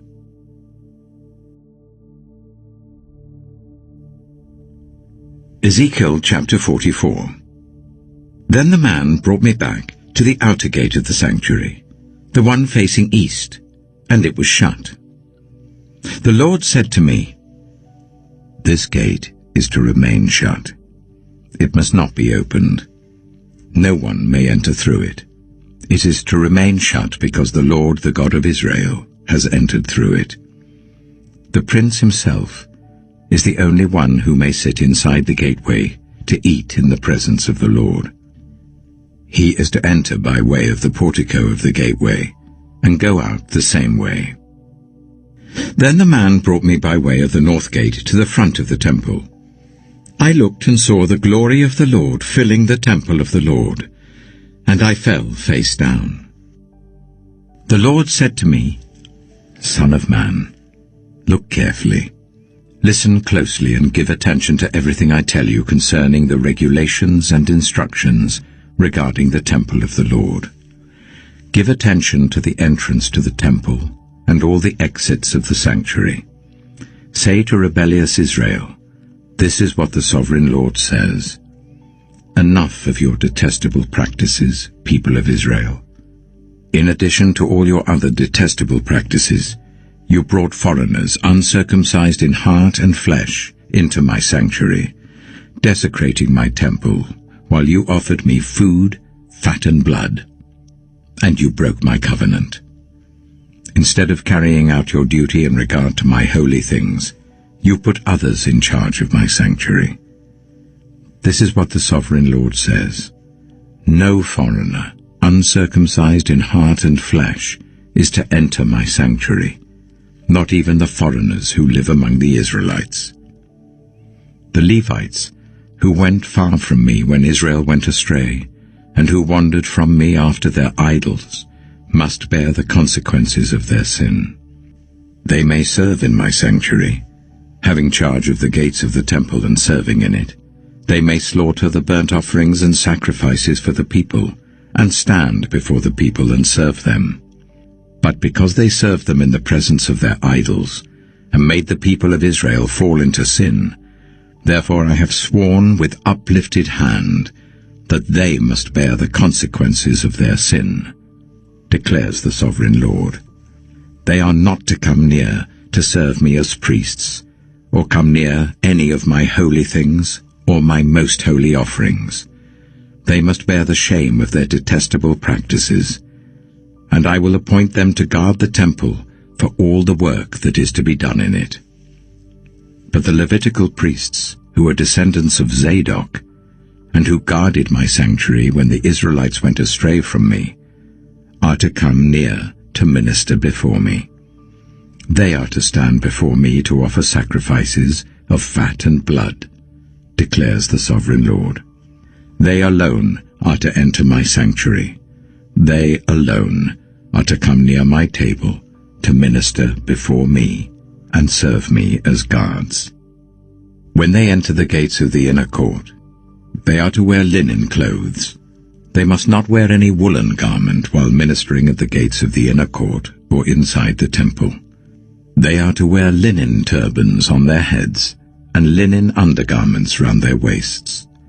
They must not wear anything that makes them perspire. When they go out into the outer court where the people are, they are to take off the clothes they have been ministering in and leave them in the sacred rooms and put on other clothes, so that the people are not consecrated through contact with their garments. They must not shave their heads or let their hair grow long, but they are to keep the hair of their heads trimmed. No priest is to drink wine when he enters the inner court. They must not marry widows or divorced women. They may marry only virgins of Israelite descent or widows of priests. They are to teach my people the difference between the holy and the common, and show them how to distinguish between the unclean and the clean. In any dispute, the priests are to serve as judges and decide it according to my ordinances. They are to keep my laws and my decrees for all my appointed festivals, and they are to keep my Sabbaths holy. A priest must not defile himself by going near a dead person. However, if the dead person was his father or mother, son or daughter, brother or unmarried sister, then he may defile himself. After he is cleansed, he must wait 7 days. On the day he goes into the inner court of the sanctuary to minister in the sanctuary, he is to offer a sin offering for himself, declares the sovereign Lord. I am to be the only inheritance the priests have. You are to give them no possession in Israel. I will be their possession. They will eat the grain offerings, the sin offerings, and the guilt offerings, and everything in Israel devoted to the Lord will belong to them. The best of all the first fruits and of all your special gifts will belong to the priests. You are to give them the first portion of your ground meal, so that a blessing may rest on your household. The priests must not eat anything, whether bird or animal, found dead or torn by wild animals. Ezekiel chapter 45. When you allot the land as an inheritance, you are to present to the Lord a portion of the land as a sacred district, 25,000 cubits long and 20,000 cubits wide. The entire area will be holy. Of this, a section 500 cubits square is to be for the sanctuary, with 50 cubits around it for open land. In the sacred district, measure off a section 25,000 cubits long and 10,000 cubits wide. In it will be the sanctuary, the most holy place. It will be the sacred portion of the land for the priests who minister in the sanctuary, and who draw near to minister before the Lord. It will be a place for their houses, as well as a holy place for the sanctuary. An area 25,000 cubits long and 10,000 cubits wide will belong to the Levites, who serve in the temple, as their possession for towns to live in. You are to give the city, as its property, an area 5,000 cubits wide and 25,000 cubits long, adjoining the sacred portion. It will belong to all Israel. The prince will have the land bordering each side of the area formed by the sacred district and the property of the city. It will extend westward from the west side and eastward from the east side, running lengthwise from the western to the eastern border, parallel to one of the tribal portions. This land will be his possession in Israel. And my princes will no longer oppress my people, but will allow the people of Israel to possess the land according to their tribes. This is what the Sovereign Lord says. You have gone far enough, princes of Israel. Give up your violence and oppression, and do what is just and right. Stop dispossessing my people, declares the Sovereign Lord. You are to use accurate scales, an accurate ephah, and an accurate bath.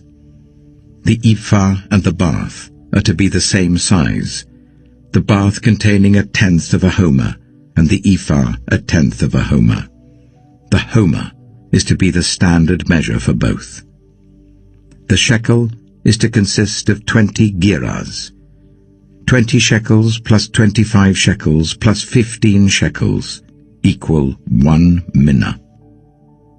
This is the special gift you are to offer. 1/6 of an ephah from each homer of wheat, and 1/6 of an ephah from each homer of barley.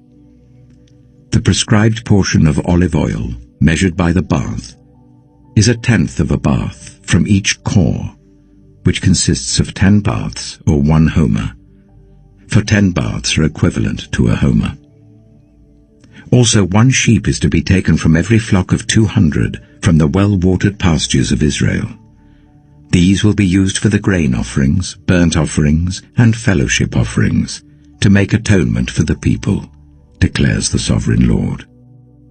All the people of the land will be required to give this special offering to the prince in Israel. It will be the duty of the prince to provide the burnt offerings, grain offerings, and drink offerings at the festivals, the new moons, and the Sabbaths, at all the appointed festivals of Israel. He will provide the sin offerings, grain offerings, burnt offerings, and fellowship offerings to make atonement for the Israelites. This is what the Sovereign Lord says. In the first month on the first day, you are to take a young bull without defect and purify the sanctuary. The priest is to take some of the blood of the sin offering and put it on the doorposts of the temple, on the 4 corners of the upper ledge of the altar, and on the gateposts of the inner court. You are to do the same on the 7th day of the month for anyone who sins unintentionally or through ignorance. So you are to make atonement for the temple. In the first month, on the 14th day, you are to observe the Passover, a festival lasting 7 days, during which you shall eat bread made without yeast. On that day, the prince is to provide a bull as a sin offering for himself and for all the people of the land. Every day, during the 7 days of the festival, he is to provide 7 bulls and 7 rams without defect as a burnt offering to the Lord, and a male goat for a sin offering. He is to provide as a grain offering an ephah for each bull and an ephah for each ram, along with a hin of olive oil for each ephah. During the 7 days of the festival, which begins in the 7th month on the 15th day, he is to make the same provision for sin offerings, burnt offerings, grain offerings, and oil. Ezekiel chapter 46. This is what the Sovereign Lord says. The gate of the inner court facing east is to be shut on the 6 working days, but on the Sabbath day, and on the day of the new moon, it is to be opened. The prince is to enter from the outside through the portico of the gateway and stand by the gatepost. The priests are to sacrifice his burnt offering and his fellowship offerings. He is to bow down in worship at the threshold of the gateway and then go out. But the gate will not be shut until evening. On the Sabbaths and new moons, the people of the land are to worship in the presence of the Lord at the entrance of that gateway. The burnt offering the prince brings to the Lord on the Sabbath day is to be 6 male lambs and a ram, all without defect. The grain offering given with the ram is to be an ephah, and the grain offering with the lambs is to be as much as he pleases, along with a hin of olive oil for each ephah. On the day of the new moon, he is to offer a young bull, 6 lambs, and a ram, all without defect. He is to provide as a grain offering 1 ephah with the bull, 1 ephah with the ram, and with the lambs as much as he wants to give, along with a hin of oil for each ephah. When the prince enters, he is to go in through the portico of the gateway, and he is to come out the same way. When the people of the land come before the Lord at the appointed festivals, whoever enters by the north gate to worship is to go out by the south gate, and whoever enters by the south gate is to go out by the north gate. No one is to return through the gate by which they entered, but each is to go out by the opposite gate. The prince is to be among them, going in when they go in, and going out when they go out. At the feasts and the appointed festivals, the grain offering is to be an ephah with the bull, an ephah with the ram, and with the lambs as much as he pleases, along with a hin of oil for each ephah. When the prince provides a freewill offering to the Lord, whether a burnt offering or fellowship offerings, the gate facing east is to be opened for him. He shall offer his burnt offering or his fellowship offerings as he does on the Sabbath day. Then he shall go out, and after he has gone out, the gate will be shut. Every day you are to provide a year-old lamb without defect for a burnt offering to the Lord. Morning by morning you shall provide it. You are also to provide with it, morning by morning, a grain offering, consisting of 1/6 of an ephah, with 1/3 of a hin of oil to moisten the flour.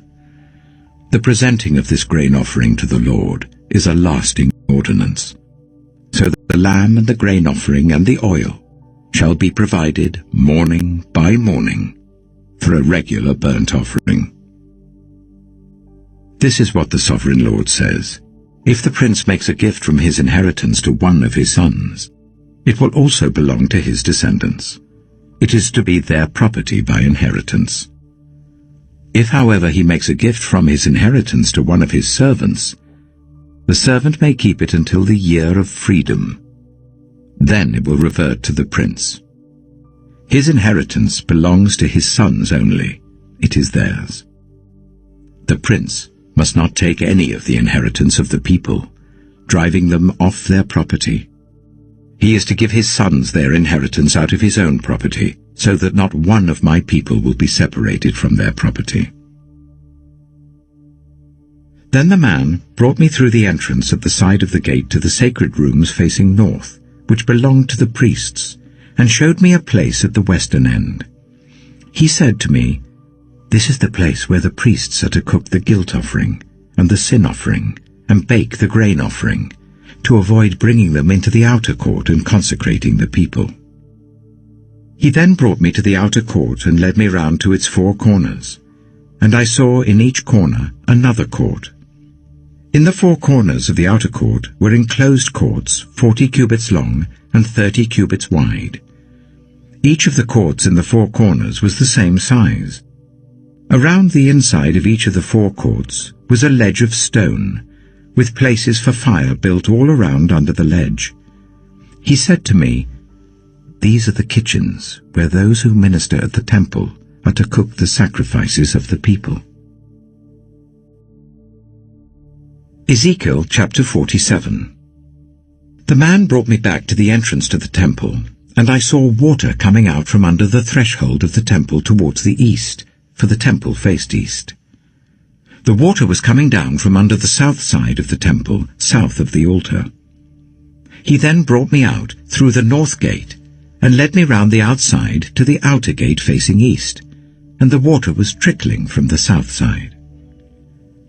As the man went eastward with a measuring line in his hand, he measured off 1,000 cubits, and then led me through the water that was ankle deep. He measured off another 1,000 cubits, and led me through water that was knee deep. He measured off another 1,000, and led me through water that was up to the waist. He measured off another 1,000. By now it was a river that I could not cross, because the water had risen and was deep enough to swim in, a river that no one could cross. He asked me, "Son of man, do you see this?" Then he led me back to the bank of the river. When I arrived there, I saw a great number of trees on each side of the river. He said to me, "This water flows towards the eastern region and goes down into the Arabah, where it enters the Dead Sea. When it empties into the sea, the salty water there becomes fresh. Swarms of living creatures will live wherever the river flows. There will be large numbers of fish because this water flows there and makes the salt water fresh. So where the river flows, everything will live. Fishermen will stand along the shore. From En-Gedi to En-Eglaim, there will be places for spreading nets. The fish will be of many kinds, like the fish of the Mediterranean Sea. But the swamps and marshes will not become fresh. They will be left for salt. Fruit trees of all kinds will grow on both banks of the river. Their leaves will not wither, nor will their fruit fail. Every month they will bear fruit because the water from the sanctuary flows to them. Their fruit will serve for food, and their leaves for healing. This is what the Sovereign Lord says. These are the boundaries of the land that you will divide among the 12 tribes of Israel as their inheritance, with 2 portions for Joseph.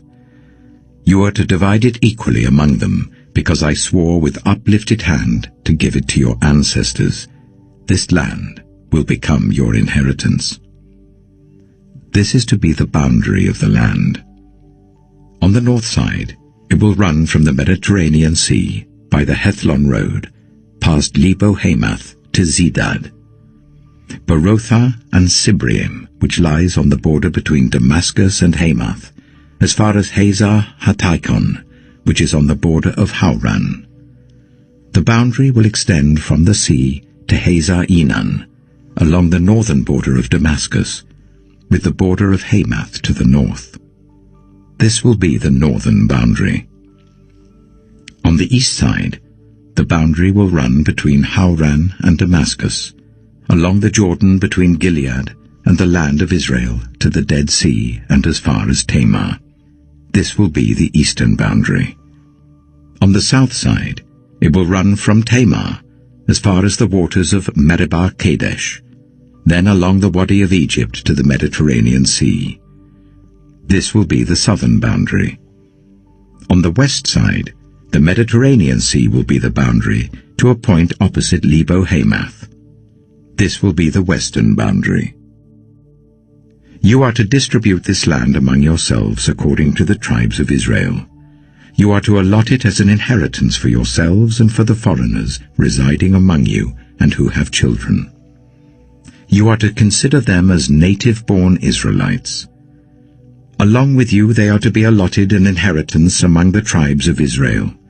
In whatever tribe a foreigner resides, there you are to give them their inheritance, declares the Sovereign Lord. Ezekiel chapter 48. These are the tribes, listed by name, at the northern frontier. Dan will have one portion. It will follow the Hethlon road to Lebo-Hamath. Hazar-Enan and the northern border of Damascus next to Hamath will be part of its border from the east side to the west side. Asher will have one portion. It will border the territory of Dan from east to west. Naphtali will have one portion. It will border the territory of Asher from east to west. Manasseh will have one portion. It will border the territory of Naphtali from east to west. Ephraim will have one portion. It will border the territory of Manasseh from east to west. Reuben will have one portion. It will border the territory of Ephraim from east to west. Judah will have one portion. It will border the territory of Reuben from east to west. Bordering the territory of Judah from east to west will be the portion you are to present as a special gift. It will be 25,000 cubits wide, and its length from east to west will equal one of the tribal portions. The sanctuary will be in the center of it. The special portion you are to offer to the Lord will be 25,000 cubits long and 10,000 cubits wide. This will be the sacred portion for the priests. It will be 25,000 cubits long on the north side, 10,000 cubits wide on the west side, 10,000 cubits wide on the east side, and 25,000 cubits long on the south side. In the center of it will be the sanctuary of the Lord. This will be for the consecrated priests, the Zadokites, who were faithful in serving me and did not go astray as the Levites did when the Israelites went astray. It will be a special gift to them from the sacred portion of the land, a most holy portion, bordering the territory of the Levites. Alongside the territory of the priests, the Levites will be allotted a portion of land, 25,000 cubits long and 10,000 cubits wide. Its total length will be 25,000 cubits, and its width 10,000 cubits. They must not sell or exchange any of it. This is the best of the land, and must not pass into other hands, because it is holy to the Lord. The remaining area, 5,000 cubits wide and 25,000 cubits long, will be for the common use of the city, for houses and for pasture land. The city will be in the center of it, and will have these measurements. The north side, 4,500 cubits, the south side, 4,500 cubits, the east side, 4,500 cubits, and the west side, 4,500 cubits. The pasture land for the city will be 250 cubits on the north, 250 cubits on the south, 250 cubits on the east, and 250 cubits on the west. What remains of the area, bordering on the sacred portion and running the length of it, will be 10,000 cubits on the east side and 10,000 cubits on the west side. Its produce will supply food for the workers of the city. The workers from the city who farm it will come from all the tribes of Israel. The entire portion will be a square, 25,000 cubits on each side. As a special gift, you will set aside the sacred portion along with the property of the city. What remains on both sides of the area formed by the sacred portion and the property of the city will belong to the prince. It will extend eastward from the 25,000 cubits of the sacred portion to the eastern border, and westward from the 25,000 cubits to the western border. Both these areas running the length of the tribal portions will belong to the prince, and the sacred portion with the temple sanctuary will be in the center of them. So the property of the Levites and the property of the city will lie in the center of the area that belongs to the prince. The area belonging to the prince will lie between the border of Judah and the border of Benjamin. As for the rest of the tribes, Benjamin will have one portion. It will extend from the east side to the west side. Simeon will have one portion. It will border the territory of Benjamin from east to west. Issachar will have one portion. It will border the territory of Simeon from east to west. Zebulun will have one portion. It will border the territory of Issachar from east to west. Gad will have one portion. It will border the territory of Zebulun from east to west. The southern boundary of Gad will run south from Tamar to the waters of Meribah Kadesh, then along the Wadi of Egypt to the Mediterranean Sea. This is the land you are to allot as an inheritance to the tribes of Israel, and these will be their portions, declares the Sovereign Lord. These will be the exits of the city, beginning on the north side, which is 4,500 cubits long. The gates of the city will be named after the tribes of Israel. The 3 gates on the north side will be the gate of Reuben, the gate of Judah, and the gate of Levi. On the east side, which is 4,500 cubits long, will be 3 gates: the gate of Joseph, the gate of Benjamin, and the gate of Dan. On the south side, which measures 4,500 cubits, will be 3 gates: the gate of Simeon, the gate of Issachar, and the gate of Zebulun. On the west side, which is 4,500 cubits long, will be 3 gates: the gate of Gad, the gate of Asher, and the gate of Naphtali. The distance all around will be 18,000 cubits. And the name of the city from that time on will be, The Lord is There. The Book of Daniel,